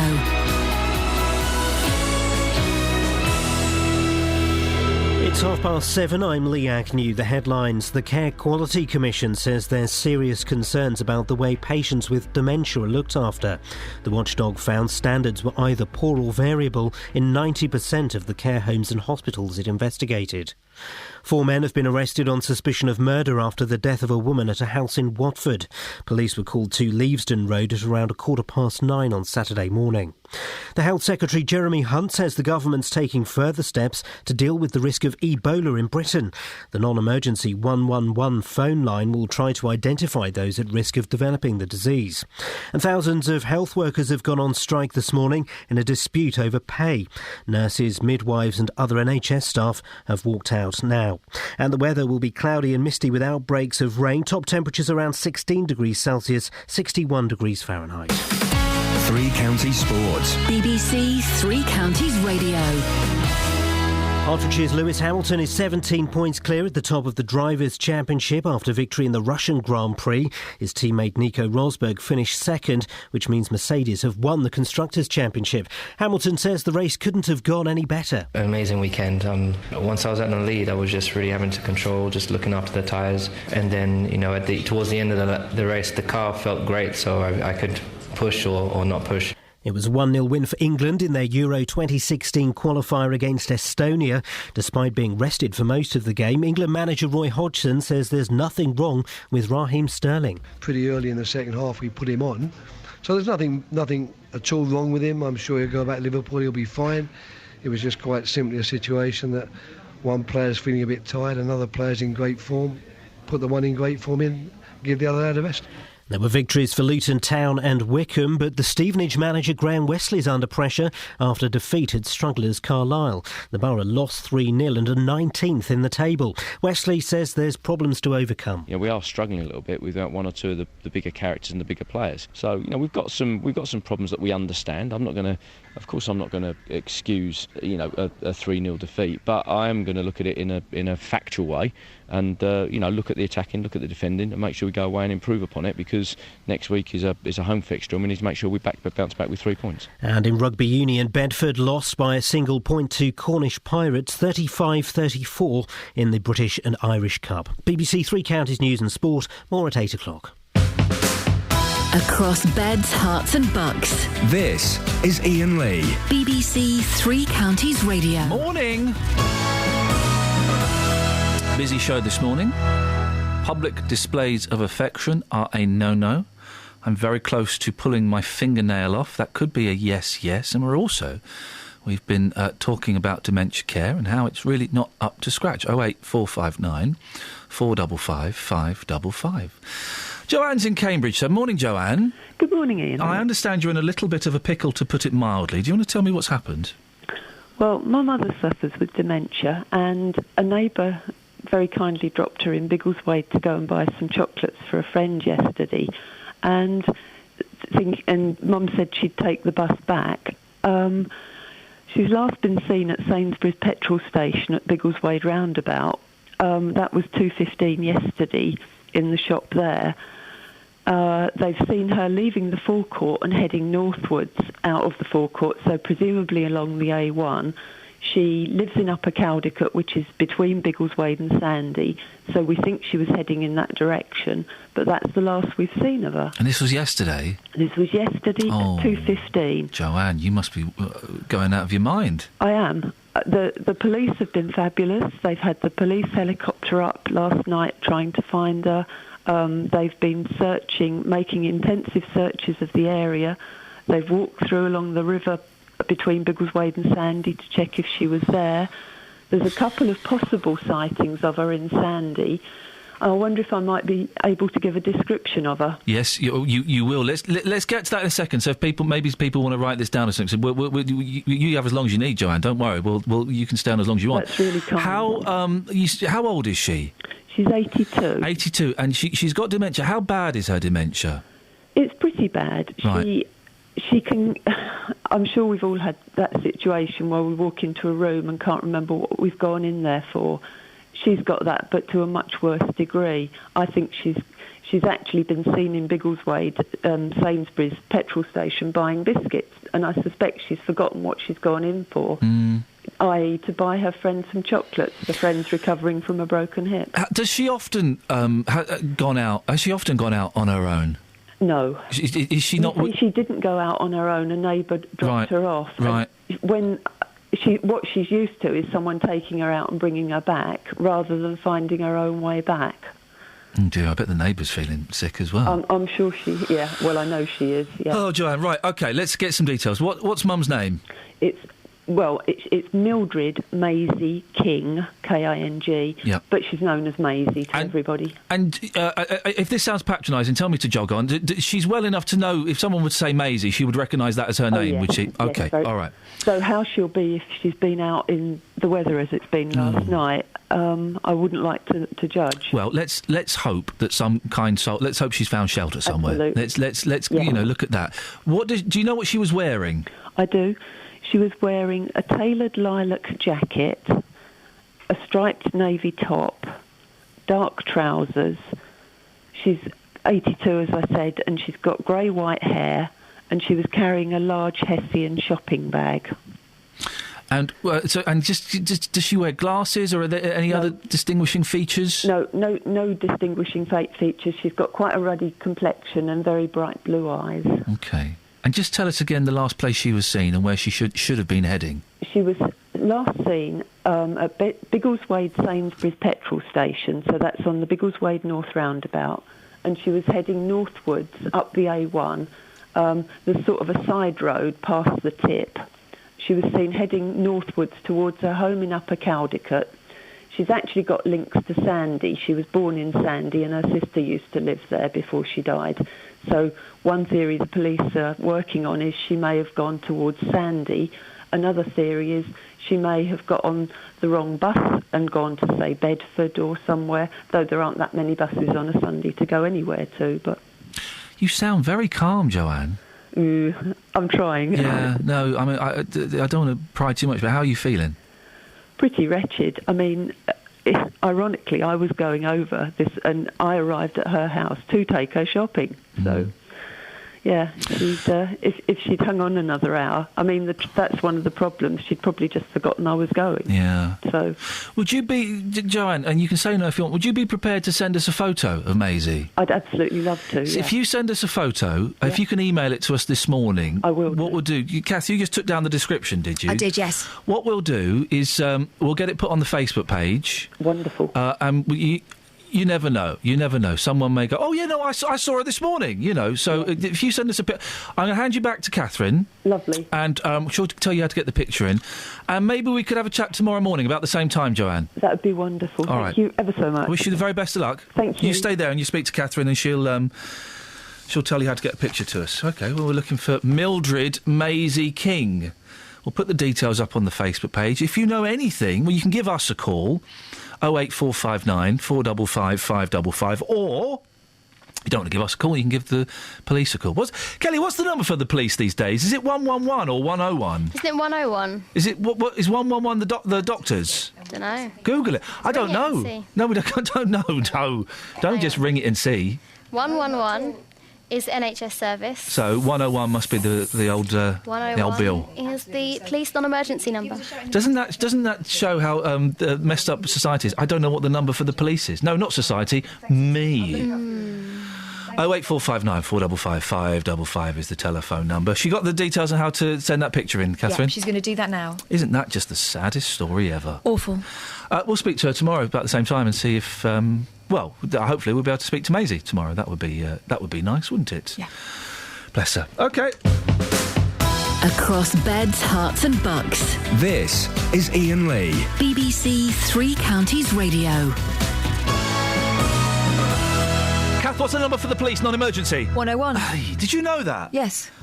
Kelly and I didn't. I mean, we are the younger generation. Knock, knock, knocking at the door. Bit of Noel Coward for you there. Good song, that. Maybe we'll play it tomorrow. We won't. But we didn't know what the phone number for the old bill was. Right. The Polizei. That's the non-emergency number, 101. What's the number for the doctors? Oh, I don't know. It's in my phone. No, but not your doctors. But for if you wanted to phone up Emergency Health Direct NHS. 111. OK, what's the number for my mum? Ah, you're not so clever now, are you? She's on my speed dial. Ooh. She's not. I didn't know what. I would always still go... She won't take my calls anymore. No, with good reason. 999. I don't think they're going to tell you off for doing that in the case of someone like Maisie. Yeah, exactly. I think that would be more than adequate. But I don't know the numbers anymore. They used to, didn't they used to send out cards with the emergency numbers on and like all the electricity numbers and the gas board and stuff. The gas board. Do you know what they should do? Yeah, go on. Pre-program everyone's mobile phones with that stuff. Hey, that's not bad. You should sell that to the Dragons, isn't it? Yeah, I will. Is Along the Dragon with my, still going? fitted cushion covers. Pardon? Is the Dragon still going? Yeah, probably. You know those dodge pots? I like this story, but I shouldn't like it. In fact, I don't like it. Oh, we're gone. You know those dodge pots that got found guilty for selling fake bomb detectors? Yes. And I think... They had no mechanical parts in them whatsoever. No, they were golf ball things, something to do with golf balls or something. He got 6 years. I think she got a suspended sentence. So he maybe got 3. Well, guess what they're using in Iraq?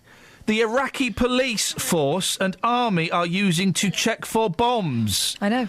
Those devices! No, that was one of their big orders. An Iraqi cop waves through a car at a checkpoint while holding a fake bomb detector based on a £12 novelty golf ball finder. The officer was pictured in Baghdad on Saturday as Islamic State car bombers left 45 dead. He's got one of these! How can those idiots, Sam Tree and his wife Joan, they're idiots, how can they sleep at night? They made millions out of it as well, didn't they? They made an absolute... No, I thought there was someone else behind them that made all the money.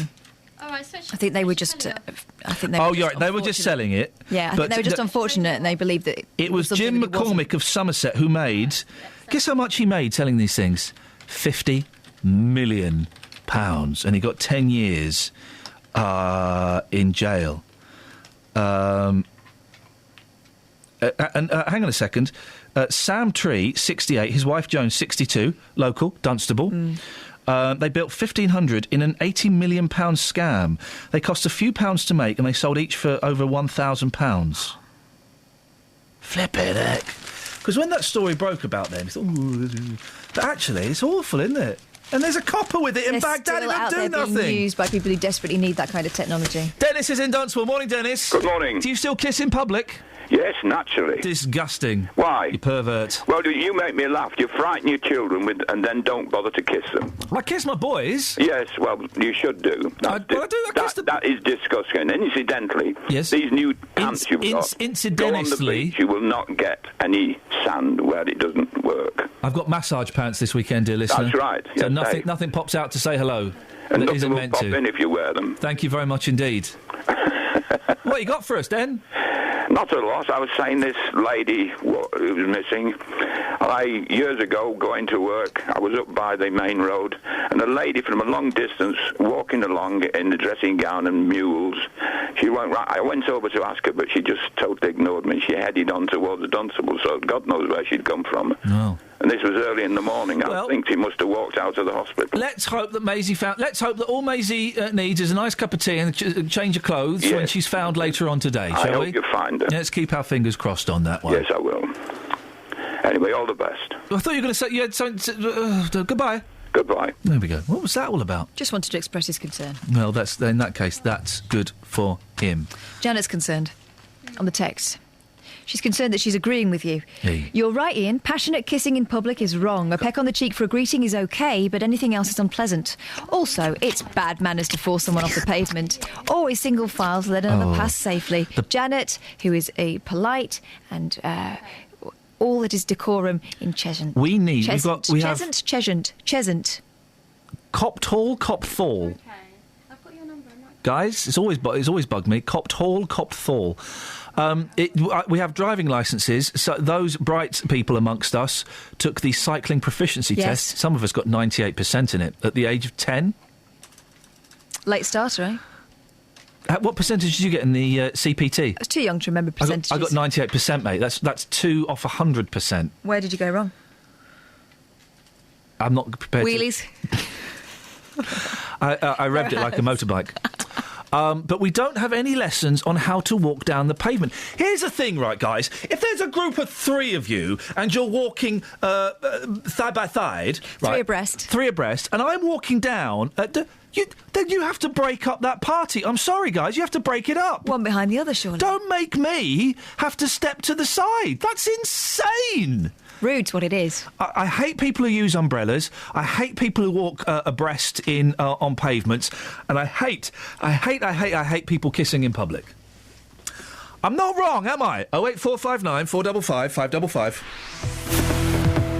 Travel news for beds, cards and bugs. BBC Three Counties Radio. Starting off with problems on the M25 heading anti-clockwise. It's closed at the moment between junction 22 for St Albans and junction 21A for the A405. It's all due to an accident that happened a little earlier on this morning. Taking a look at the M40 London bound, looking very heavy on the sensors between junction 2 at Beaconsfield and junction 1A for the M25. It's queuing on the A40 Western Avenue between Oxford Road and Gypsy Corner on camera. And in Borehamwood is queuing on the Barnet Bypass heading southbound between Stirling Corner and Mill Hill Circus. On the trains, disruption on Great Northern between Letchworth Garden City and Moorgate. That's due to some overrunning engineering works. Nicola Richards, BBC Three Counties Radio. Thank you, Nicola. 7:46. It's Monday the 13th of October. I'm Iain Lee. These are your headlines on BBC Three Counties Radio. Health inspectors have found that 90% of care homes and hospitals don't look after people with dementia properly. NHS staff, including nurses and midwives, have gone on strike over pay this morning. And campaigners in Bedford say they'll fight plans to put fluoride back into the water supply. More on that anon, but first let's get the weather with Kate. Beds, Hearts and Bucks weather. BBC Three Counties Radio. Good morning. The Met Office has a yellow weather warning in place for heavy rain across parts of Buckinghamshire, Bedfordshire and Hertfordshire. Some heavy rain this morning. You've already had most of it, but there's more to come, I'm afraid. Coming and going, perhaps fragmenting a little as we head into the afternoon, so we may get a bit of a dry spell, maybe a bit of brightness, and it's in those that the temperature will get up to its highest. We're looking possibly 16 Celsius, but in the wind and the rain, it isn't going to feel too pleasant at all. It's also accompanied, as I said just there, by quite a strong breeze. Overnight, the wind falls a little lighter, and also we're hanging on to the cloud. The rain becomes lighter, and we will get some dry spells as well. That could lead to maybe a bit of mist and fog developing. Minimum temperature 10 Celsius and a murky start to Tuesday morning. Outbreaks of rain still around tomorrow, but not quite as fierce as today's. The wind a little lighter, but still there is one there that you'll notice. It's northerly as well, but temperatures still managing to struggle up to around 15 Celsius, and that's your forecast. Elton John, Stevie Wonder, Emily Sandé, Kylie Minogue, Chris Martin and many more. Brian Wilson. Together for BBC Music.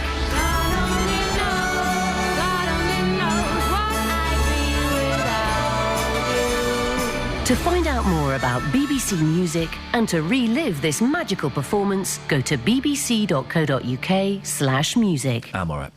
08459 455 555 is the telephone number if you want to give us a call. Now, campaigners in Bedford want reassurances that fluoride won't be reintroduced into the town's water supply at the end of the year. Water in the borough has been fluoride-free since 2009, but locals fear it could return once the refurbishment of the treatment works in Clapham Road are complete. Well, to talk about this, I'm joined by Nurse Sue Bedford, who is speaking against fluoridation? Yeah, let's go with that. At a council meeting this week, and Edward Byrne, who is a Bedford dentist and for fluoridation. Am I saying that right, Sue? Fluoridation? Fluoridation, yeah. Yeah, fluoridation, OK. Yes, I can see it coming up to it. Why are you not in favour of this, Sue? Well, because it's been used for about over 50 years now, and they're finding that people who have been in countries where they've never fluoridated, the tooth decay is about the same level now. We've got so much exposure to fluoride from for your toothpaste, from tea. A lot of people don't realise that tea contains it, so we don't need it in our water. Edward, we don't need it. I would dispute that, absolutely. The decay rate is increasing. Last year, 25,000 children were admitted to hospital for multiple tooth extractions. That's 500 a week, and that was up from 22,574 3 years ago. And if you compare places like West Midlands, which is fluoridated, with other parts of the country, there's a dramatic difference. Blackpool, a 25-fold difference. Manchester, a 22-fold difference. Epidemiologically, if you look at areas that are fluoridated, the decay rate is 50% less than it is in other areas. I would dispute the fact that fluoride does not work. Sue? Right. Well, most of the reasons why these people have got poor teeth is because they are eating too many sugary foods. They're drinking fizzy drinks, which destroy the teeth. There are so many different ways. People are not using what we've got available now. Dental hygiene. That's what we should be spending our money on. For public money on, is to help people know how to look after their teeth. Fluoride. The problem with fluoride is that it is actually very toxic, but it can also cause problems with health. That is probably my biggest objection, is what it does to the rest of the body. Edward, in Europe, a lot of the countries that don't have fluoride, Germany and Finland, for example, their decay rates remained stable or continued in their downward trend after they stopped adding fluoride to the water.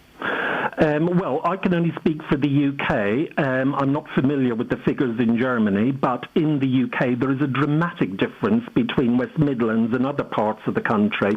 And locally in Bedford, we have noticed an increase in decay in recent years. since the fluoride has been removed from the water supply.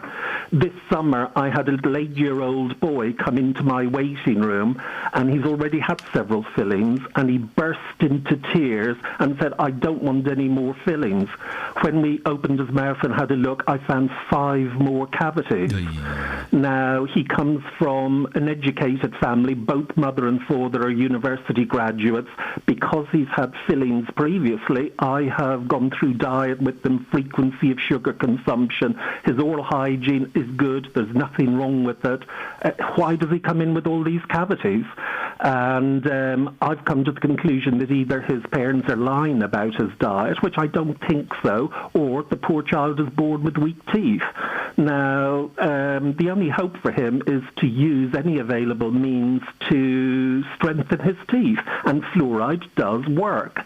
When I first came to Bedford years ago, a school dental officer said to me, he said, "I hate going to schools in Luton." He said, children in Luton have such dreadful teeth. He said, there's a massive difference between Luton and Bedford.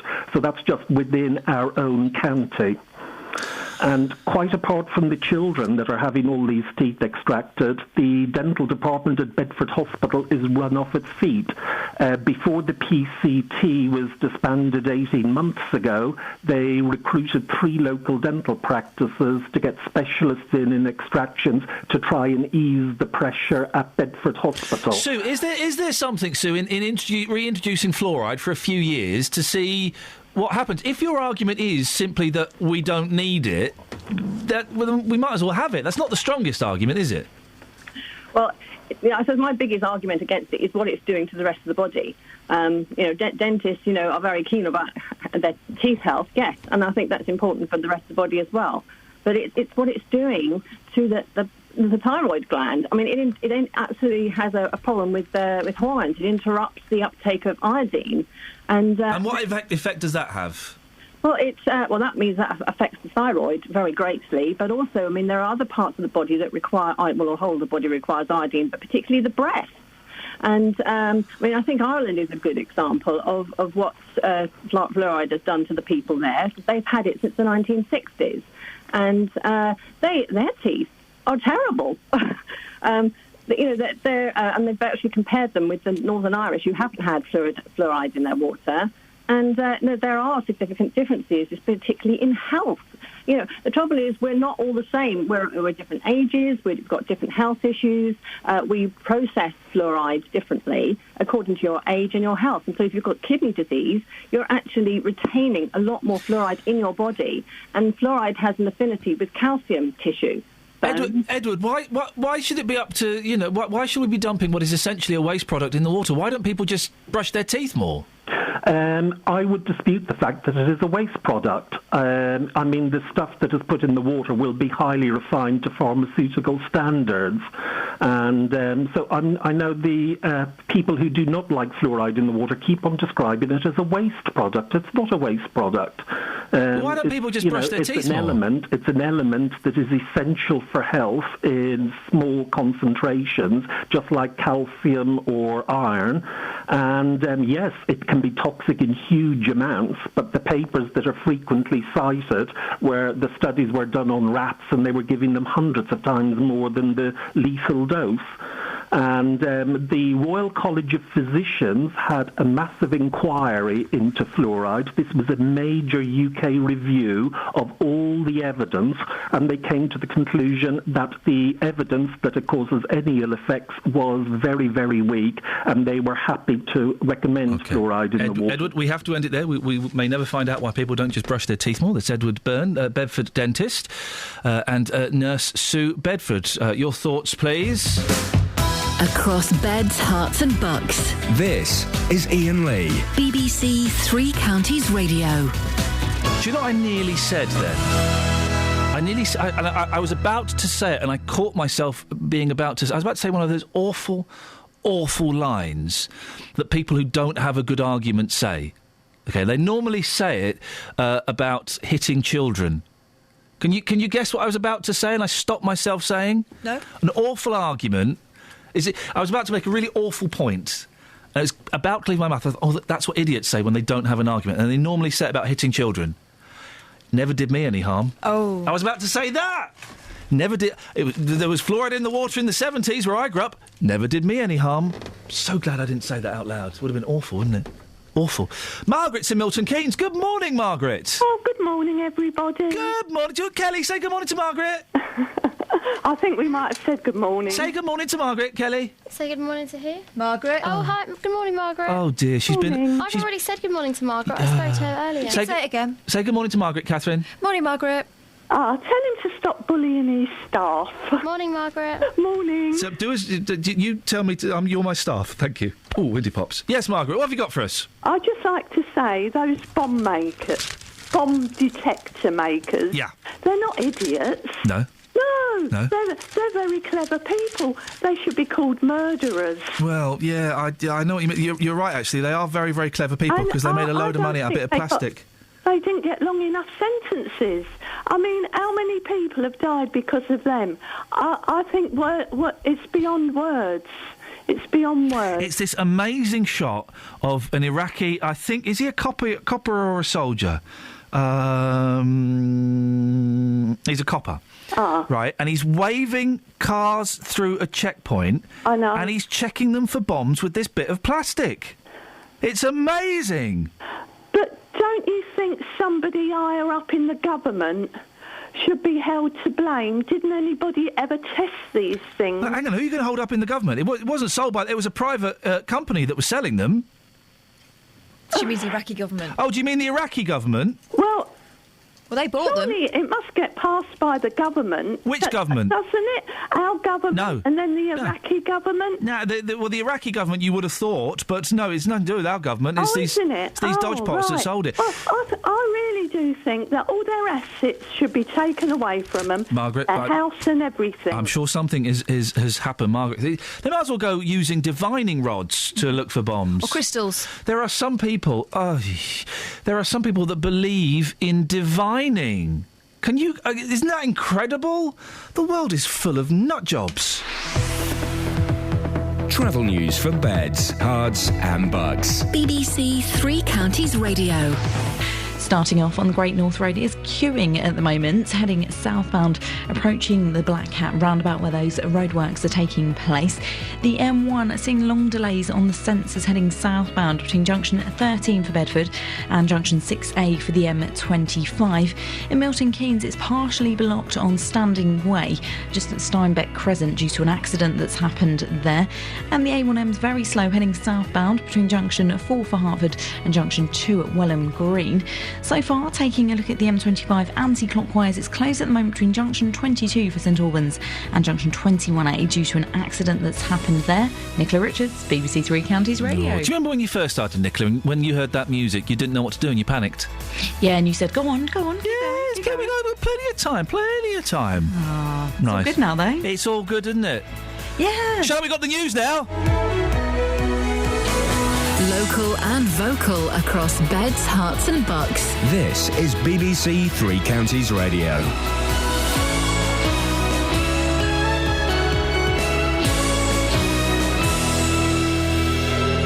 It's 8 o'clock, I'm Lee Agnew. The headlines: concern about the standard of dementia care, NHS staff on strike over pay, and an elderly woman missing in Bedfordshire. BBC Three Counties Radio. The Care Quality Commission says there's serious concerns about the way patients with dementia are looked after. The watchdog found standards were either poor or variable in 90% of the care homes and hospitals it investigated. Delicia Barnett, who worked at the Meppershall care home before it was closed down, says it can be an incredibly challenging job. Especially when, they don't even know who you are or where they are, or it can be very, very challenging. A lot of dementia people need one-to-one care, but you don't get that. Meanwhile, an 82-year-old woman with dementia has failed to return home after going shopping in Biggleswade. Mildred King, who was known as Maisie, was dropped off at the shops yesterday. Her daughter Joanne says they're all incredibly worried. She's last been seen at Sainsbury's petrol station at Biggleswade roundabout. That was 2:15 yesterday in the shop there. They've seen her leaving the forecourt and heading northwards out of the forecourt, so presumably along the A1. She lives in Upper Caldicot, which is between Biggleswade and Sandy, so we think she was heading in that direction. Thousands of NHS health workers are on strike this morning in a dispute over pay. The government's refused to give staff a 1% rise. Kathy Warwick is from the Royal College of Midwives. There's absolutely no doubt that women who go into labour, who need a midwife in a hurry, will get a midwife. The last thing any midwife would do is put a woman or her baby at risk. So I would like to really reassure women that you will get the care you need. Our dispute is not with women and babies, and we really want to keep them safe. The government's planning further steps to deal with the risk of Ebola in Britain. The NHS 111 phone line will try to identify those at risk of developing the disease, and screening is being introduced at some airports. But virologist Dr Ben Newman says it's unlikely to make much of a difference. It's not going to pick up anybody in the early stages, and anybody in the late stages should have already been picked up leaving West Africa. But, there's at least a small chance. It's part of a bigger preparedness package. I think the things that are going to be more effective are things like sending out troops to build hospitals in Sierra Leone. A jury will continue deliberations this morning over a roofer from Bedfordshire whose son fell to his death from a warehouse. 25-year-old Kyle Broadbent was working for his father Tony in Newport Pagnell when he fell through a skylight. The jury's found the 61-year-old not guilty of manslaughter, but is deciding if he failed in his duty as an employer. In sport, Hertfordshire's Lewis Hamilton is 17 points clear at the top of the Drivers' Championship after victory in the Russian Grand Prix. And the weather will be cloudy and misty with outbreaks of rain today. Top temperatures around 16 degrees Celsius. That's 61 degrees Fahrenheit. You can get the latest news and sport online at bbc.co.uk/Three Counties. Today on BBC Three Counties Radio. From 9. The JVS Show. With the big phone-in, the hottest topic of the day and your consumer problems. From 12. Nick Coffer. With Heidi High actor Geoffrey Holland and a blind builder from Milton Keynes who's been named one of Britain's most influential people with disability. From 3. Roberto Peroni. I'm here with a roundup of the day's news, the latest travel and your stories. From 6. Three Counties Sport. With a look back at the weekend's action and taking a look at the grassroots sport across Beds, Herts and Bucks. Today on BBC Three Counties Radio.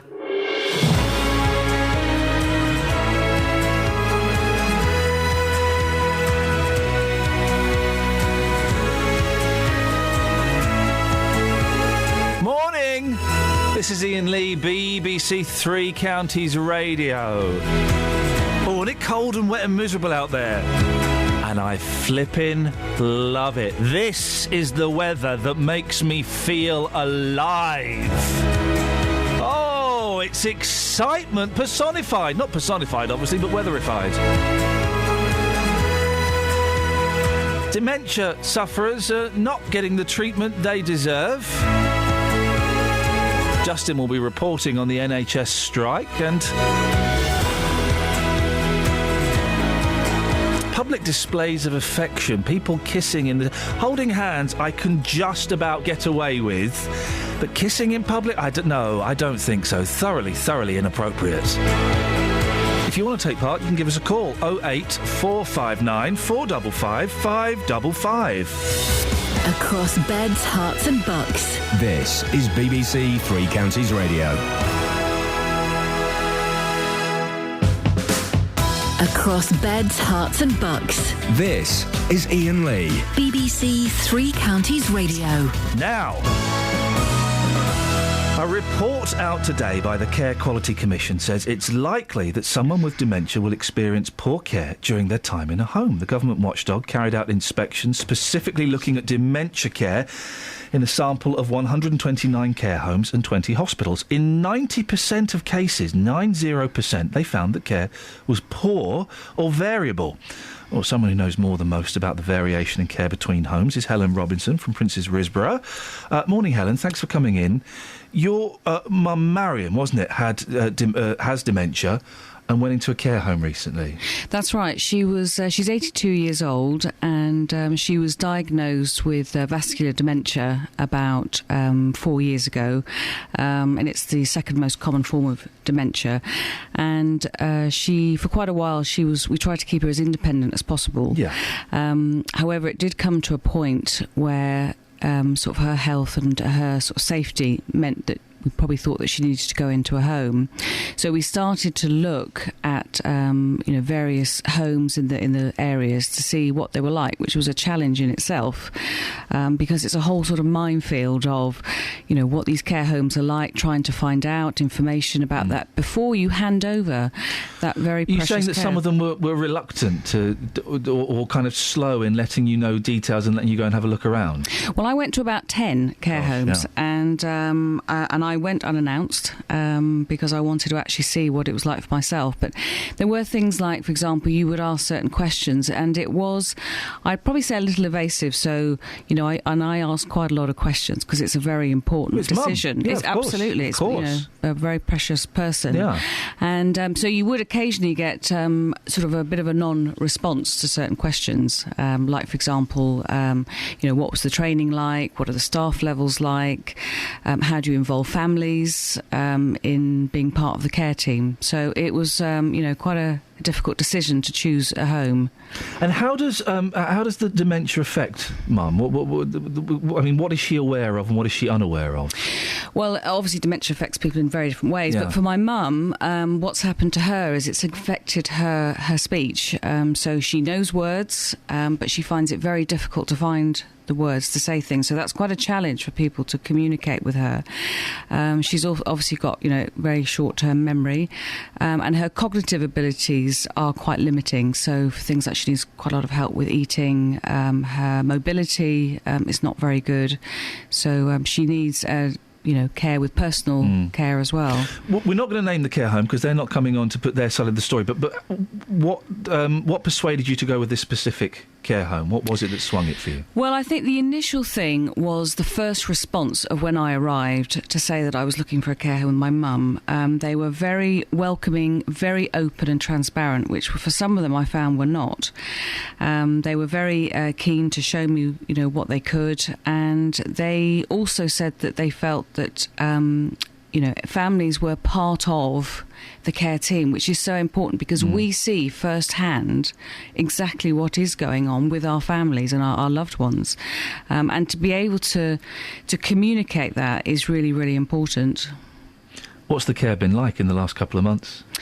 Well, I would say that the care generally has been very good. However, I've certainly noticed that one of the big issues that I can see, or the challenges for this, probably a lot of care homes, is time. Because to me, caring is about time. And these carers, there doesn't appear to be fantastic staff levels at times, and that could be through sickness, through holidays.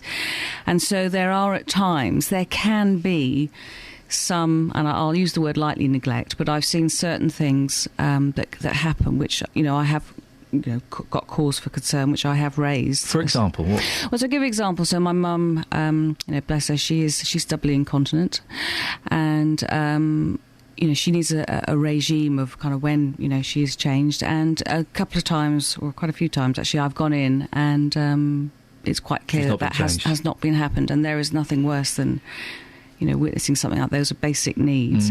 But I do see that it is about a time factor, because there just doesn't appear to be enough people around. Is that the basic thing? If there were a significant number of extra staff on board, do you think that would improve things, hugely? Well, I've asked myself that question. If every resident, which, had their own carer, would the levels be different? And from my opinion, I think that it would. I think that training is really important as well. I think that everybody has slightly different personal needs, and they need to be personally centred care. And so it's quite important to build good relationships up with relatives to really get quickly to find out what those needs are, and if there are gaps in those needs, there needs to be training available. Well done you for going around and asking. My mum's in a care home. She's not got she's got MS, but she's also kind of her memory is awful. And there are those people who say, "Oh, how lazy of you to put your mum in a care home." It's the hardest thing I've ever had to do. And I looked at every other alternative. I looked at moving in with her moving in. Every alternative, it was the best thing for her. Totally the best thing for her. And it is important, you're right, that we find the places that will care. The very basic thing, isn't it? Caring. I had exactly the same dilemma. I kept my mum, I believe, out of a home for 3 years because I gave up my job. I did get care in place and I became part of that team. But I do feel that it is the best place for her. But I also think it's actually been the best thing for me as well, because I've now freed up some of the massive responsibilities there are to be able to be there as a daughter. Yeah. You know, for my mum. You're not there just to go and do the shopping or clean her or clean the house. You're there, you can actually have a relationship with her again. Absolutely. And I feel that I'm now able to see her in a, you know, as she is my lovely mum. And how is she doing? She's settling in, or it can be quite traumatic, can't it, moving into care homes? It's extremely traumatic. In the first 2 weeks, it was very bumpy and it was very scary. It was scary for me. It was scary for my mum. You know, there was one occasion where, for example, she thought nobody was coming to get her, and she started to, and she's not a wanderer, but she started to wander around because she's just a bit disorientated, and her routines were, you know, not the same. And that's another really key important part, is routines are, you know, kept similar, because they're very kind of upset by, you know, changes that can go on. I think we need to pay these carers more money as well, you know, for what they do. It would attract more and better people to the profession, I think. I absolutely agree, and I think it would keep people in those care places as well, because I think, you know, it is a tough job, and, you know, I hope that people go into that job because they have, you know, a natural feeling to care for people. However, they need to be rewarded, you know, for the work that they are doing, and to stay in that profession and to progress. You know, hopefully these people might one day, you know, become care managers or whatever. So I think it is really important that they are paid. This support group you started, you've handed me a flyer. What is this? What's going on?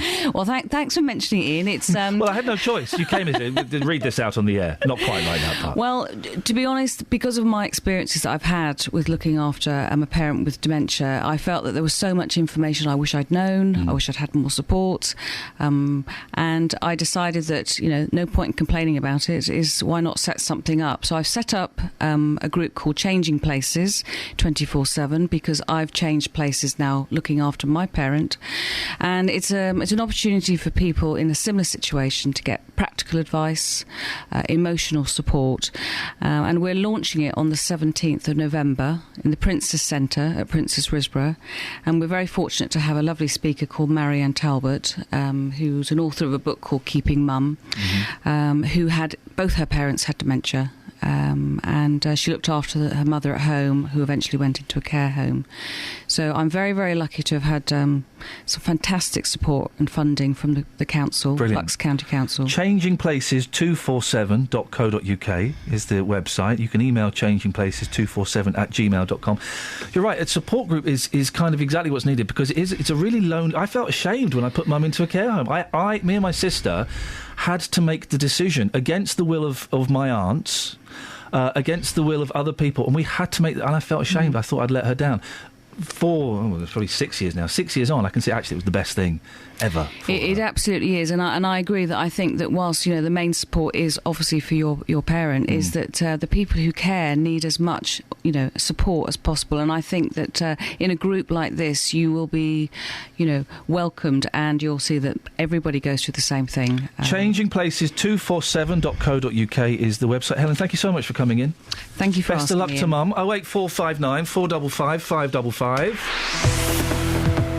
Travel news for beds, cards and bugs. BBC Three Counties Radio. Starting off on the M25, heading anti-clockwise. At the moment, it's closed between junction 22 for London Coney and junction 21A for St Albans. It's due to an accident that's happened a little earlier on this morning.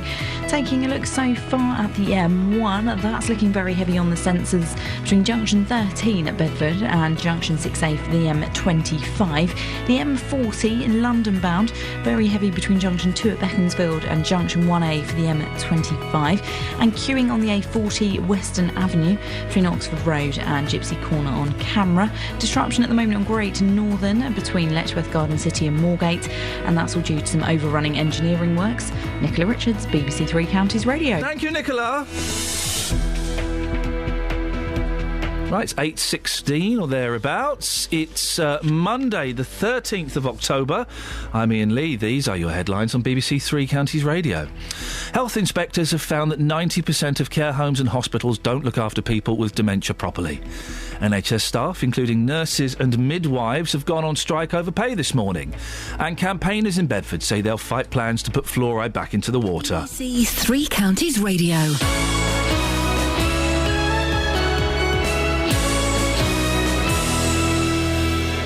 Every weekday from 12, Nick Coffer brings you BBC Three Counties Radio. I've got some great interviews coming up. He was in the trenches in France and he was shot. We both look at each other in amazement and can't believe how far we've come with the company, and we love it. We love every day that we do the cakes. Nick Coffer. We're telling people, go out and find about your family story and come back and pay tribute to them in a way that is a living, breathing legacy. Got a strong local link, hasn't it? A strong local link. Amy Marrett, she's originally from New Zealand, now settled in Buckinghamshire. Nick Coffer. I think it could be brilliant. Weekdays from 12 on BBC Three Counties Radio. Call 08459 455 555. BBC Three Counties Radio. That's the telephone number if you want to give us a call. Oh, look, Scott Balcony's made a bomb detector online. Have you seen the picture of it, Catherine? I haven't, no. I've just retweeted it. Hi, David Cameron. Do you want to buy any of my bomb detectors? Only £2,999. And he's wearing some headphones, and it's a plastic tube with bomb detector written on it. Ouch. Turns out any plum can do it. We've got some tweets as well about PDAs. Oh, yeah, go on. About PDA, straight or gay, yay or nay. Call me now, 08459 455 555. Public displays of affection for those not in the know. Millie Hilton says, holding hands and a small kiss, a fine snogging and passionate kissing. No, get a room. No. Ben says... Are you 15 years old, you horny toads, for goodness sake? Stop rutting in the streets. He's jealous. Not jealous. Yay when drunk, nay when sober, or around family. Around family? Oh, God. Imagine you're sat there having your Christmas dinner. Imagine this, Jonathan. You're sat there having your Christmas dinner and your two of your cousins, they're having it away in front of you. I can't think of anything worse. It's disgusting. Isn't it? Kevin Daly thinks you're a prude. And Fatima said no, especially on the underground. Oh, dear. No tongues on the tube. I've never seen anyone kissing on the underground. I've never seen it. Don't. You're making up your own jokes. Go away. Filthy. I think it's just... Filthy. It's not very British, is it? No. There's nothing wrong with a little peck on the cheek or an air kiss. Yeah, to say hello. Yes, but, I mean, proper kissing in the street is just common. Oh, I hate it. It's very Spanish, I think. We all know what the Spaniards are like. Yes, it's the kind of behaviour you'd see on the Jeremy Kyle show. Oh, dearie me, dirty. What have you got on your show today? Coming up, I think you might find this one interesting. Oh, I'll tell you why. Have you heard the comments from Sir Iain Botham this morning? About his pictures of his winkle? No, surprisingly, that's not the subject of our phone-in today. Right. Sir Iain Botham has told the BBC that he stopped visiting his father with Alzheimer's as he didn't want to see him in what he called a vegetative state. Oh, dear. The former England cricket captain explained that he had many happy memories of his dad and he didn't want these to be ruined by seeing him so unwell. He also tried to persuade his mother to stop visiting his father and who had no idea who she was, and the whole experience was affecting her health. Well, we've learnt today that the Care Quality Commission has serious concerns about the way patients with dementia are looked after.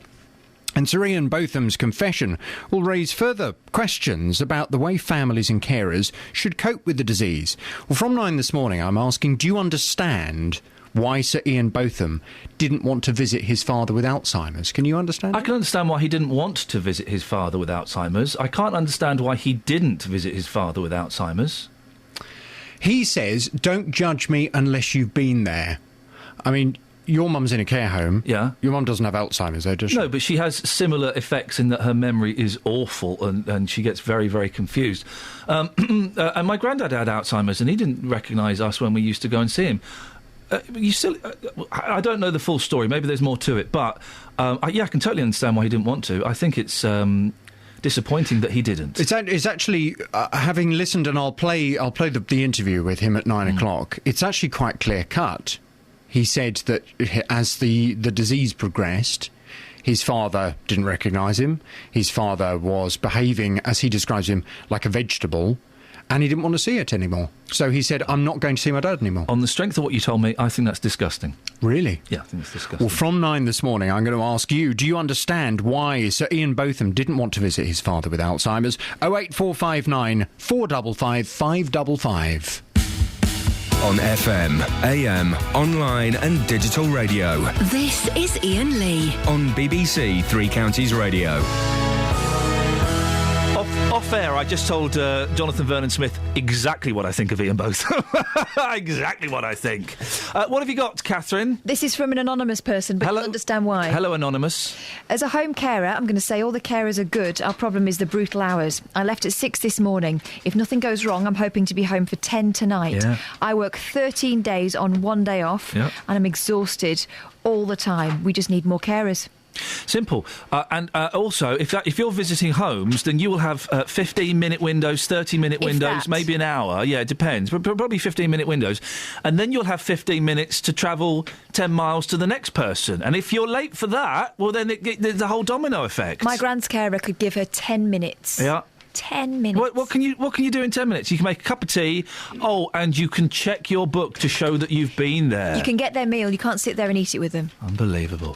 Thank you for that, Anonymous. 08459 455 555 is the telephone number, should you wish to give us a call. Now, midwives, nurses and ambulance drivers are among those going on strike today. The walkout will last for 4 hours and is to do with pay. England's chief nursing officer, Jane Cummings, sought to reassure the public about the impact of the strike. I know that NHS staff are incredibly professional. They do the job, which is hard, they work very hard, and they put the safety of patients first. So I would say to staff, I know that you're professional, I know that you will think very carefully, but our patient safety must be our priority, and I know that's what staff will be thinking of. Well, our reporter Justin Dealey has been at a picket outside the Luton and Dunstable. What's the weather like? Just still pretty lousy? Oh, it's absolutely horrendous. It's freezing cold, it's raining, it's windy, and I think that's actually affected the strike this morning. I was going to say, do you think that's held people away? I think so. I mean, we're talking only about a handful of staff that I saw anyway, certainly out the front of the building this morning. The strike started at 7 a.m. for 4 hours. The staff there, they feel they deserve this 1% pay rise, which the government has declined. I spoke to a few people who were on strike today. Some interesting language coming up here. Oh. Here's what they had to say. Well, my name's Phil and I'm working in catering here. The reason I'm on strike is I'm a bit fed up with the government taking the 11 or 10% that was awarded to them by their pay review body, but when we get awarded a 1% across the board from our pay review body, the government say no. To me, that ain't fair. We've had 10% of pay cuts in real terms over the last 5 years, looking at the real cost of living with the inflation figures. It's just a tape. It's about time they had their kicked out, this government, and we started looking after the working classes. I mean, you're here today. It's horrible weather-wise. Do you think that this strike will make any difference whatsoever today? Probably not, because of apathy of members. People don't bother to vote for strike action. They expect the activists to do all the work for them. You know, without people being involved in their union and actually standing up for their rights, we ain't going to win nothing. Will you go on strike again? Yeah. It's my right to go on strike. That's one of the few rights we have got left as workers. Do you not feel guilty, though, for being on strike today, that people in the hospital, particularly working in catering, they could be missing out this morning because you're out here? The only impact it will have will be on my colleagues. They understand why I'm out on strike. I'm doing it on their behalf as well, because most of them are in there cooking for the patients who are sick. And what do you say to anybody who says, well, you should be quite lucky that you've got a job? A lot of people struggling to get work. You've got a job here. I tell them to wake up. I'm a clinical coder and I'm on strike because it's been too many years without fair pay. Absolutely chucking it down this morning. There's not a great turnout so far. Do you think this strike will make any difference at all? Well, I think if you look at the whole country, yes, it will. And obviously we can't have everybody out because of patient care, so we have to balance everything out. I mean, the government is saying they can't afford to pay you anymore. Do you believe that? I don't know if I can say this, but they can afford weapons and big expensive meals out and everything like that. So if they can, why can't we afford a decent living? And do you feel guilty for being out here today when you should be in work? No, because as I've told my colleagues that are having to work, I'm going without 4 hours pay for them so they can carry on working. so I don't feel guilty at all. Just to correct the gentleman at the start, that the government haven't necessarily taken that 10%. You're right, Just. Yeah, fine. Kissing your hand. They haven't taken that 10% pay rise yet, and there is a chance they may not. So that's to one side, but still very passionate. How many people would you say are there? Well, I would say there were 6 midwives on strike this morning. They were outside with their banners. Outside the main hospital, the L&D, there were 2 people, and those 2 people were actually standing inside the phone box because it was chucking it down with rain. So I think driving past the hospital, you wouldn't see the midwives because they're not directly out the front of the hospital. So you probably drive past and think to yourself, well, is there anybody actually here? From what I saw this morning, the weather has had a terrible effect. I think this morning, if it was dry, if we had some sunshine coming through, people would be seeing them a lot more, I'm sure. But it was quite a poor turnout from what I saw. But that's just one hospital, of course. The weather is obviously a significant factor, and that's a real shame. But the strikes and picket lines have been held in worse weather conditions. I guess if you're really believing in something, you'll endure any weather conditions. You would have thought so, but how often do we talk about strikes on this programme? Do they really make a great deal of difference? Oh, here we go. No, they don't really, do they? Well, let's be honest. Well, no, hang on a minute, Just. No, but they serve to demonstrate the fact that people are absolutely desperate, and sometimes you have to be visual about it rather than writing polite letters. You have to shame the powers that be. I mean, what I would say, I spoke to a porter this morning who was on strike, who didn't want to talk on the record. I said to him, surely you could find a job if you don't like it here, if you don't like the pay. Oh, you're doing this line again. Hang on. No, if you don't like the situation you're in, is there another job for you? He did say to me that, yes, he could find a job which would pay him more money, but for him, it's the job satisfaction. He goes to work every day, and he feels like he's making a difference, and he feels like he deserves that 1% pay rise. Do you think that job satisfaction should be enough?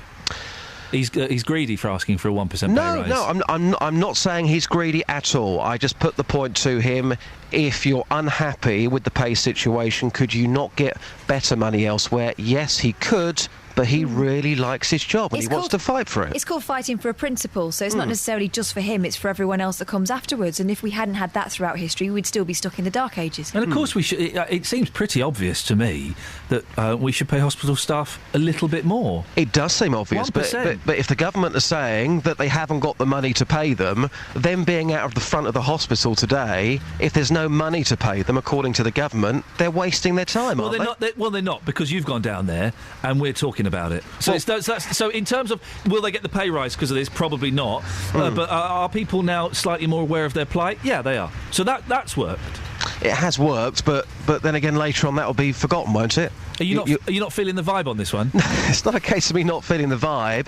I understand they do a fantastic job. I'm not denying that for 1 second. Looking at the facts, do they deserve a 1% pay rise? Yes, they probably do. But being out the front of a hospital this morning, not getting paid for 4 hours because they're on strike, is that going to make any difference? I would argue no. Well, but it has made a difference. But how? Because we're talking about it. Yeah, because you've been there, we're talking about it, and people are now going, oh, that's... Some people will be going, oh, that's unfair, they're not getting that. So, yes, it has made a difference. But the whole reason they're there is to get extra money. No, if they're not going to get extra money, what's the point? That's not the reason they're there.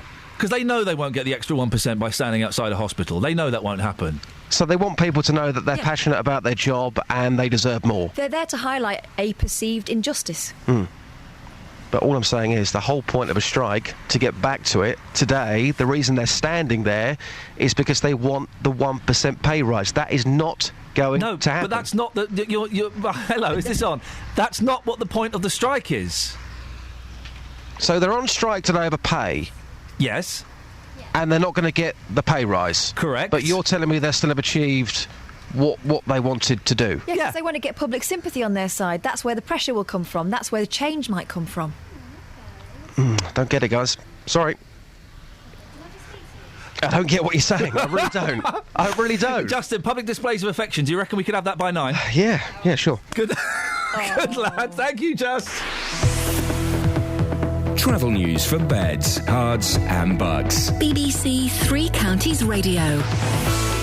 starting off on the Great North Road. There's one lane blocked at the moment, just before the Black Hat roundabout due to a broken down car there. Problems on the M25 heading anti-clockwise. It's closed at the moment between junction 22 for St Albans and junction 21A. And this is all due to an accident that happened a little earlier on this morning. Taking a look at the M25 anti-clockwise, also very heavy between junction 17 at Maple Cross and junction 16 for the M40. Also queuing on the sensors on the A1M between junction 8 at Stevenage and junction 7. The M40 London bound very heavy between junction 2 at Beaconsfield and junction 1A for the M25, and disruption on Great Northern between Letchworth, Garden City and Moorgate. Nicola Richards, BBC Three Counties Radio. Nicola, thank you very much. I've just seen, you may remember, it was about 15 minutes ago, we spoke to Joanne about her mum Maisie, who's gone missing. She's 82, she's got dementia. Maisie King, last seen at Sainsbury's petrol station at Biggleswade roundabout yesterday at 2:15. The picture is now on Facebook. I urge you to go and have a little look. And it might just ring a bell. It might trigger something. You might go, oh, yeah, no, we drove past that woman yesterday afternoon, or I saw her this morning. Facebook.com/BBC3CR. Go and have a look, see if it rings any bells with you. Across beds, hearts and bugs. This is BBC Three Counties Radio.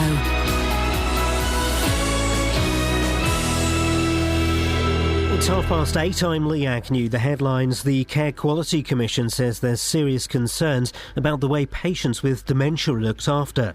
The watchdog found standards were either poor or variable in 90% of the care homes and hospitals it investigated. An 82-year-old woman with dementia has failed to return home after going shopping in Biggleswade. Mildred King, who's known as Maisie, was dropped off at the shops yesterday. NHS staff have gone on strike this morning in a dispute over pay. Midwives, nurses and ambulance drivers are among those who've walked out. And the government's taking further steps to deal with the risk of Ebola in Britain.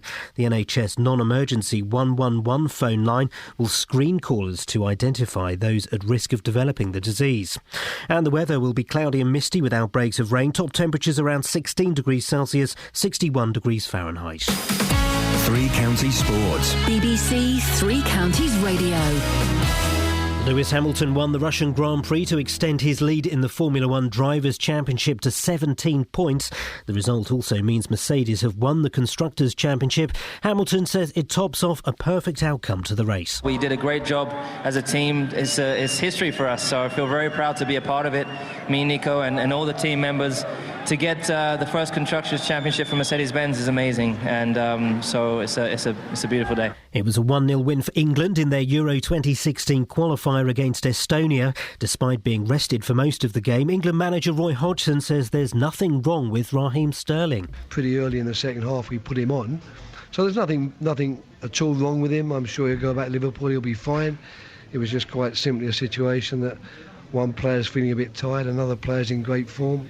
Put the one in great form in, give the other lad a rest. There were victories for Luton Town and Wickham, but the Stevenage manager Graham Westley is under pressure after a 3-0 defeat at strugglers Carlisle. Westley says there's problems to overcome. Yeah, we are struggling a little bit without one or two of the bigger characters and the bigger players. So we've got some problems that we understand. I'm not going to excuse a 3-0 defeat, but I am going to look at it in a factual way.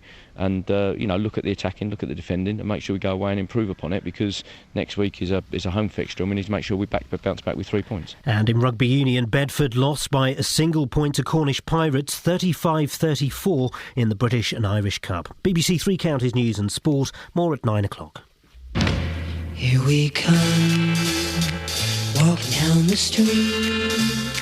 We get the funniest looks from everyone we meet. Hey, we're the monkeys, and people say we monkey around, but we're too busy singing to put anybody down. We go where we want to, do what we like to do. We don't have time to get restless, there's always something new. Hey, we're the monkeys, and people say we monkey around, but we're too busy singing to put anybody down. We're just trying to be friendly, come and watch, sing and play. We're the young generation, and we've got something to say. Oh, excuse me, one slight indulgence. Morning, this is Iain Lee, BBC Three Counties Radio, 08459 455 555. So the picture of Maisie King, 82-year-old with dementia, is on facebook.com/BBC3CR. I've also tweeted it at Iain Lee and at BBC3CR. Okay, lots of people sharing that on Facebook. Thanks for doing that. Yeah, good. And let's find her and let's get her home and get her a cup of tea. What are we talking about this morning, Catherine? I've forgotten. Public displays of affection. It's dirty. Two young ladies told that their kiss was not welcome in a branch of Sainsbury's. And I'm assuming that came from because they were a lesbian point of view. I think that they were told that they were upsetting the other customers. Okay, I mean, no, I don't get that. I don't get it because they were lesbians. I get it just because it's horrible. What, kissing at all? In public? In public, it really is. I just don't, guy. I mean, when you're, sometimes you just feel the mood, you feel the moment, you want to go in for a kiss. I mean, I'm not saying, all guns blazing, so to speak. Are you feeling the moment now? Yeah, thankfully I'm behind two sheets of glass. We can still nothing. Oh! Go on off, Kelly. Thanks, more where that came from. Thanks, Kelly. You're welcome. Guys, You're all right. You're all right. My studio door isn't locked. Anyway, so, PDAs, straight or gay, yay or nay? Call me now, 08459 455 555. And also, it seems to have kicked off about strikes as well. Yes. Just in there, there is a strike of some members of the NHS today. Only two people not stood outside the Luton and Dunstable. They stood in the phone box because the weather's lousy. Justin seems to think it's a waste of time. Yeah, well, he's not the only one. Who else does? Hang on a minute. No one. Oh. On the text, how much of the coalition spent on building a new runway in the south and not building HS2? They have money for what they want money for, says Steve. And Phil asks, so would Justin not strike when the NUJ strike at the BBC? No. No, I don't think he's even part of the union. No, and I'm not a part of the union. I've crossed an NUJ picket line before. Not my fight. That's not my fight. But, yeah. It isn't all nurses. The main nursing union for registered nurses is the RCN. They're against strike action and are not participating in the strikes. The RCN, the Royal College of Nurses. I thought you said the RCN. I did, but I didn't. Pat's in Houghton Regis. Morning, Pat. Good morning, Ian. It's a waste of time, them striking this morning, according to Justin Dealey. Well, all you've got to think about is any of your relatives that are seriously ill, if you like, and we've got a chronic shortage of paramedics in London alone. There were 250 vacancies in April this year. Whether they've been filled or not, I don't know. But I have heard recently from someone in that profession that there's still a lot of vacancies in London. So when you see your loved one dying because the ambulance was late, and we're only talking about giving a fair living wage for frontline staff, it's a small price to pay. They should go and get a job elsewhere, Pat, in a career that pays them more money. They are. That's why there's vacancies in. And this is going to happen with the police. This is going to happen with the fire service. They're finding jobs elsewhere, and you're not going to get the staff that are capable of doing that job because you're getting cheaper labour into these positions because they need to fill them. And what about the point that was made earlier, Pat, that this strike isn't going to achieve? It's not going to achieve anything, is it? Well, it's achieved. It's achieved going on your programme where people can hear there's a strike going on. I mean, what the public has got to understand is, without these skilled frontline staff that you've got, and if they're going into other careers that are not so stressful, you've got less people to respond to your needs. And if you've got less people to respond to your needs, it means your life is being put on the line by this government, not by the people that are going out on strike or leaving the profession. Pat, I'm struggling to... We're agreeing far too much. Can we agree that the next time we speak we'll have an argument? Yeah, I'm looking forward to one. Oh, yeah, so am I. I'm worried that Pat's coming round to my way of thinking at last. Mick's in Watford. Morning, Mick. Morning. What you got for us? Well, he's just said it all, innit? I don't have to follow it up now. He's so right. But Justin wants to go and look at his history books when he says that unions and going on strike have never made no difference. Go on, tell us. He wants to look at his history books. Why? What's in them? Well, we don't send children up chimneys anymore. More's the pity. People got a living wage. Women have got the vote. Unfortunately. Well, yeah, you're quite right. And they've all easy, boys, easy. They can almost earn as much as me if they work hard. Who? Women. Oh, I doubt that. Yeah, exactly. You see. I doubt that. You'd probably talk them out of it. But I'm a bit disappointed in you that you're not a member of the trade union movement. What trade union movement? What union would I join? Well, there must be a union to do with the BBC. I'm not going to join a union for lanky idiots who talk. I'm not a journalist, so I'm not going to join the NUJ. I'm not an actor, so I'm not going to join Equity. In fact, I think I was in Equity for a while, and they did naff all for me. Is there a national union of chancers? We should set one up. We should set one up. The NUC. Nick, so the people that work with the BBC are all journalists, are there? There's no office staff. There's no backroom staff at all. But that do all the work and not just chat on the radio. But that's not a union. Listen, I'm freelance. I'm a freelance bloke. I'm self-employed. Yeah, but what you realise, see, all these people that are not in trade unions, right, that say, I don't believe in trade unions. Yeah, I've not said right, that. They all benefit. Because I worked in the print, and I worked for a big print firm, right, so we had good wages. Yeah. But all them little print firms... Yeah. All benefit because... But Mick, I'm not saying you're not listening. I'm not against trade unions. What union would I join? Oh, right. Well, there isn't one there for you. Well, perhaps you ought to form one. You're the sort of person that could talk people into joining the union. Mick, thank you very much. It's weird being a self-employed person in show business because the union really is Equity, and they check contracts and stuff. But that wouldn't. What? Who am I going to go on strike with? Who would I go on strike with? Me and another BBC Radio local breakfast host? Well, what good is that going to do? There is no one I'm in union with. I'm a loner. I'm not a night rider. In many ways. Got a nice car. Tell yourself that. Kevin's in Bedford. Go on, Kev. Morning, Ian. Morning, Kevin. One for you. You know this body brought in for the government's pay rise? Oh, yeah. Well, why not take 1% off of that and give to the health workers? Because it don't work like that. Yeah, well, why does it work for one and not for the other then? Well, hang on a minute. 1% isn't going to cover the whole of the National Health Service. Well, don't give them pay rise. Simple as that, then. They don't deserve it. The health service does. It's not definite that they're going to get the pay rise. No, but it's on the table, isn't it? It's on the table. It's more than what the health workers have got. The 1% was on the table, but that didn't happen, so there's still a chance this might... Who deserves it most? You can't ask that question, because I think they both deserve it. I'm asking the question. OK, who deserves it both? Neither. They both deserve it. Well, I would say I would differ to that. Oh, I think MPs should be paid a whole lot more money. They run the country. They're in charge. What do you do for a living, Kevin? I deliver medicine. Right, you deliver medicine. I talk on a radio show. But really, in the great scheme of things, other people could do our jobs. MPs run our country. Yeah, so you're not telling me that someone couldn't do their job? No, I don't think they could. I couldn't do it. I bet you couldn't. I'd have a good go. Oh, no, Kevin, seriously. What, if you were Minister for Health, what would you do? What would be your first policy? Not being in that situation, I couldn't answer it. Ladies and gentlemen, thank you, Kevin. He stepped up to the plate, a horrible Americanism to do with baseball.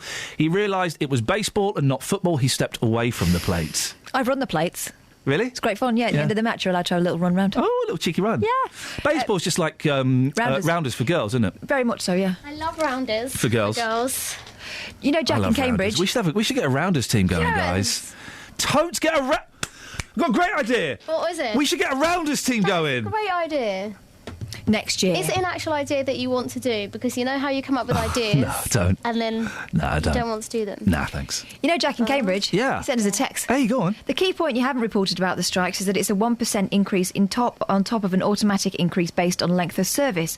I wish I had an automatic pay rise, regardless of whether I did a good job. Unfortunately, I work in the private sector. Oh. Cat pigeons. So you see, what job does he do? Private sector, private job. Private sector, private dancer. He's dancing for money. He'll do everything that you want him to do for you. Or not. I struggle. I really struggle to people who get upset and jealous. The fact that people who work in hospitals might get a pension and they might... they work in hospitals, right? It's a crappy job. They work long hours and they don't get that much money. And they're working within a set structure. Whereas I know you're out on your own, private companies, but you have the horizon open before you. Yeah. I do. It does strike me as odd that people could be jealous of the working environments and the pay system for people in hospitals. 08459 455 555. Travel news for beds, cards and bugs. BBC Three Counties Radio. Starting off with the problems on the M25, heading anti-clockwise is closed between junction 22 for St Albans and junction 21A. It's all following an accident that happened earlier on this morning. There is some investigation work now taking place. The M25 heading clockwise is also blocked between junction 20 at Kings Langley and junction 21 for the M1, following an accident there as well, looking very heavy on camera. And the A41 heading southbound, very slow moving between the Hemel Hempstead turnoff and junction 20 for Kings Langley. The A40 also queuing between Oxford Road and Gypsy Corner on camera. And checking on the trains, disruption on Great Northern between Letchworth Garden City and Moorgate. Nicola Richards, BBC Three Counties Radio. Nicola, thank you so much. Wonderful stuff. Right, it's 8:46. Hasn't the morning flown by? It's Monday, the 13th of October. I'm Iain Lee. These are your headlines on BBC Three Counties Radio. Inspectors say the majority of care homes and hospitals aren't looking after people with dementia properly. NHS staff, including nurses and midwives, have gone on strike over pay this morning. And police are searching for an 82-year-old woman who's gone missing in Biggleswade. If you want to have a look at her, she's called Maisie, and she's on facebook.com/BBC3CR. Beds, Herts and Bucks weather. BBC Three Counties Radio. The Met Office has a yellow weather warning in place for heavy rain throughout today. It's valid until this evening. The rain may start to ease from time to time, which will bring a little bit of relief, but it's never too far away. These heavier bursts always sneaking in around the corner. We may get a drier spell this afternoon, maybe a glimmer of sunshine if the cloud breaks significantly enough, and that's where we're going to get our warmest temperature. We're looking at a maximum of around 15, maybe 16 Celsius if we're lucky.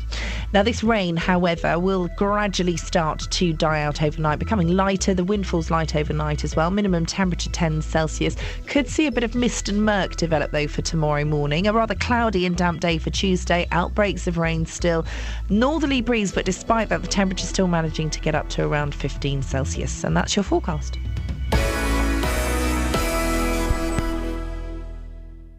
Every weekday morning, local opinions. Well, I think it's a very difficult proposition. You really cannot allow your heart to rule your head. Local stories. I wanted to call my house Hardcore Mansions. They refused that on 2 separate occasions. I wasn't leaving the house through the fear as to what I would find when I came back. Local life. I bought a car within 3 months.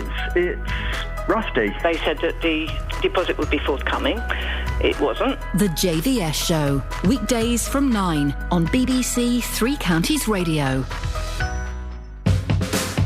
Across beds, Herts and bucks. This is Iain Lee. BBC Three Counties Radio. You talking to me on Twitter says, I work in retail. I've had a 6.5% pay rise, and I work in retail serving customers, not saving lives. The hospital's really important, and people think, oh, porters. Porters are really, really important in hospitals. When I was in hospital the other week with my mum, the porters were being called all over this building, all over the huge High Wycombe Hospital, and they were there almost immediately. It was incredible to see, to move people around. We're just moving people around. It's a really important job. It's not that. They're actually sort of hosts. The thing I remember from being in hospital as a child was how reassuring the porter was. Yeah. He would talk to me all the way up there. I was going for an operation. He made me feel safe. He was flirting with my mum. Brilliant. So important. Perfect. Of course they deserve a 1% pay rise. Of course they do. Michael, stay there. Let's go to Glenn in Leighton Buzzard. Morning, Glenn. Morning, Ian. What have you got for us? I think they should be paid more, and there would be more money available. I think I've said this on your show in the past. If we stopped treating the people that use our NHS from foreign countries. How much money would that save us? I don't know, Ian. Yeah, I don't know. Exactly. It won't save, Glenn. It won't save that much. It's not as bad as certain newspapers would make you think. Okay. Well, the other thing is... I'm sorry to slap you around the face like that. No, that's okay, but the original reason for ringing up was that guy who said about Justin to read his history books. Yeah. Well, I remember what the unions did to the coal board. Oh, yeah. And Mr. What's his name? Arthur Scargill? Yeah. There's no pits anymore, so that was a good move. Okay. So I'm confused. Are you for or against the strike? No, I'm for the strike for those people in the hospitals. I think they do deserve more. Okay. But the bit that gentleman said about to Justin to read his history books. Yeah. Arthur Scargill closed the pits. Okay, Glenn, thank you very much indeed. Well, I managed to talk Glenn away from the Daily Mail ledge. People come over and use the NHS and their dodge pots. Yeah, it's not that big a problem. It's not as big. I don't know what the figures are. Let's find out the figures. Okay, I haven't got them, but it's not that bad. It should be 0. Okay, yeah, but it's not that bad. So what do? We turn people away. We charge them. Yeah, why not? We let them die in the street. We can charge foreigners. Yeah. Okay, but they still take up time and resources. Yeah. Let's just close it down. Michael's in Luton. Oi, Michael! You cheeky son. Oi, Saveloy! Yeti! I'm here with the boys doing my school run, ain't I? Hey, let me hear the boys. Say something, boys. Come on, speak up. Oh, they've got all show. Remind me how old the boys are, Michael. Oh, blimey, right. There's a 17-year-old who's made his own way because we fell out this morning. Yeah, good. There's a 14-year-old who slammed my door on the way out because I wouldn't iron his blazer this morning. He should have got it done on Friday. There's a 13-year-old who's about to jump out of the car if this Mercedes will move out my way. Oh. There's who else we got? Alex, how old are you? 10. We've got a 10-year-old. Oh, it sounds and hellish. a 6-year-old. They're both going to the same place. And I bet all journey they've been really, really noisy, and now you're on the phone and you want them to speak, they won't speak. Do you reckon you could put your show on late at night or something like that so I can get the same effect? Sorry, what? No, I can't. Yeah, I'll speak to Lord Reith. We'll sort it out. What have you got for us? Well, I was thinking about your Rounders team. Yes. And I phoned up and I said, yep, it's a fantastic idea and you should call yourself the Luton Batters. Say that again. The Luton Batters? The Luton Batters for your Rounders team name. The Luton Batty Boys? No, Batters. Batters? Like Hatters. Yes, thank you. Oh, like the Hatters, the football clubs? Yes. Are they all your children, Michael? Oh, yeah, they are now. Might as well be. Oh, okay. Okay, right, I say. Have you acquired some then? Am I paying for them? Is that what you mean? Well, yeah. Yeah, I am. The Luton Batters. Absolutely. And you'll train at the Bat Factory. You're right, Michael. I think yes, well done. Hey, you really are in need of some adult conversation. I think I am. What I was going to say to you, Ian, also is in terms of the strike and all that. Yeah. What I reckon is, I think the staff do need a pay rise, and it's only fair. And they need to reopen that restaurant they had at the L&D. Oh, and the reason for that is last time I went there, I got 4 fish fingers, about 20 chips, and 17 peas. Which don't seem a lot. However, when I went in there the following week, they gave me 3 fish fingers, 14 peas, and 22 chips. So I worked out, Ian. Yeah. What they've done is they've swapped me round, and what I lost in my peas I actually got in the chips. Michael, can I ask, are you a pea counter? What is that? Someone who counts peas. Justin! That's the call of the day, that is. Who counts peas? Who counts peas? Michael, that's it. Yeah, Michael is a pea counter. Wow. Justin, kissing in public is a no. It's beautiful. No, a couple of lesbians were told off and kicked out of Sainsbury's for having it away in public. I think that was right. They were booted out, not because they're gay, because I don't like kissing in public. What's your beef? I don't like it. It's disgusting. Why? It's horrible. Why is it disgusting? It's just not nice. It's lovely. It's people that love each other and they care for each other. Yeah, we'll go and do it in the bedroom, please. OK, PDA on the streets this morning. I've been asking people, is there anything wrong with a full-on snog in public? Here's what people had to say. I think they should be really getting a room, really. Mind you, if it's a quick peck on the cheek, it's not too bad, really. Yeah, so a peck on the cheek's absolutely fine. The use of tongues in public, whoa, get out of it. Yeah, it should really be avoided. I mean, what with kids being around and whatnot, you know. So I think, it should really be avoided. It doesn't bother me. Even if it's a full-on big one? Yeah, no, it don't bother me. None of my business what they do. Do you do it yourself? No. Why don't you do it? I've just never been that way. Me and my wife get on, but we never kiss in sort of like in public places like that.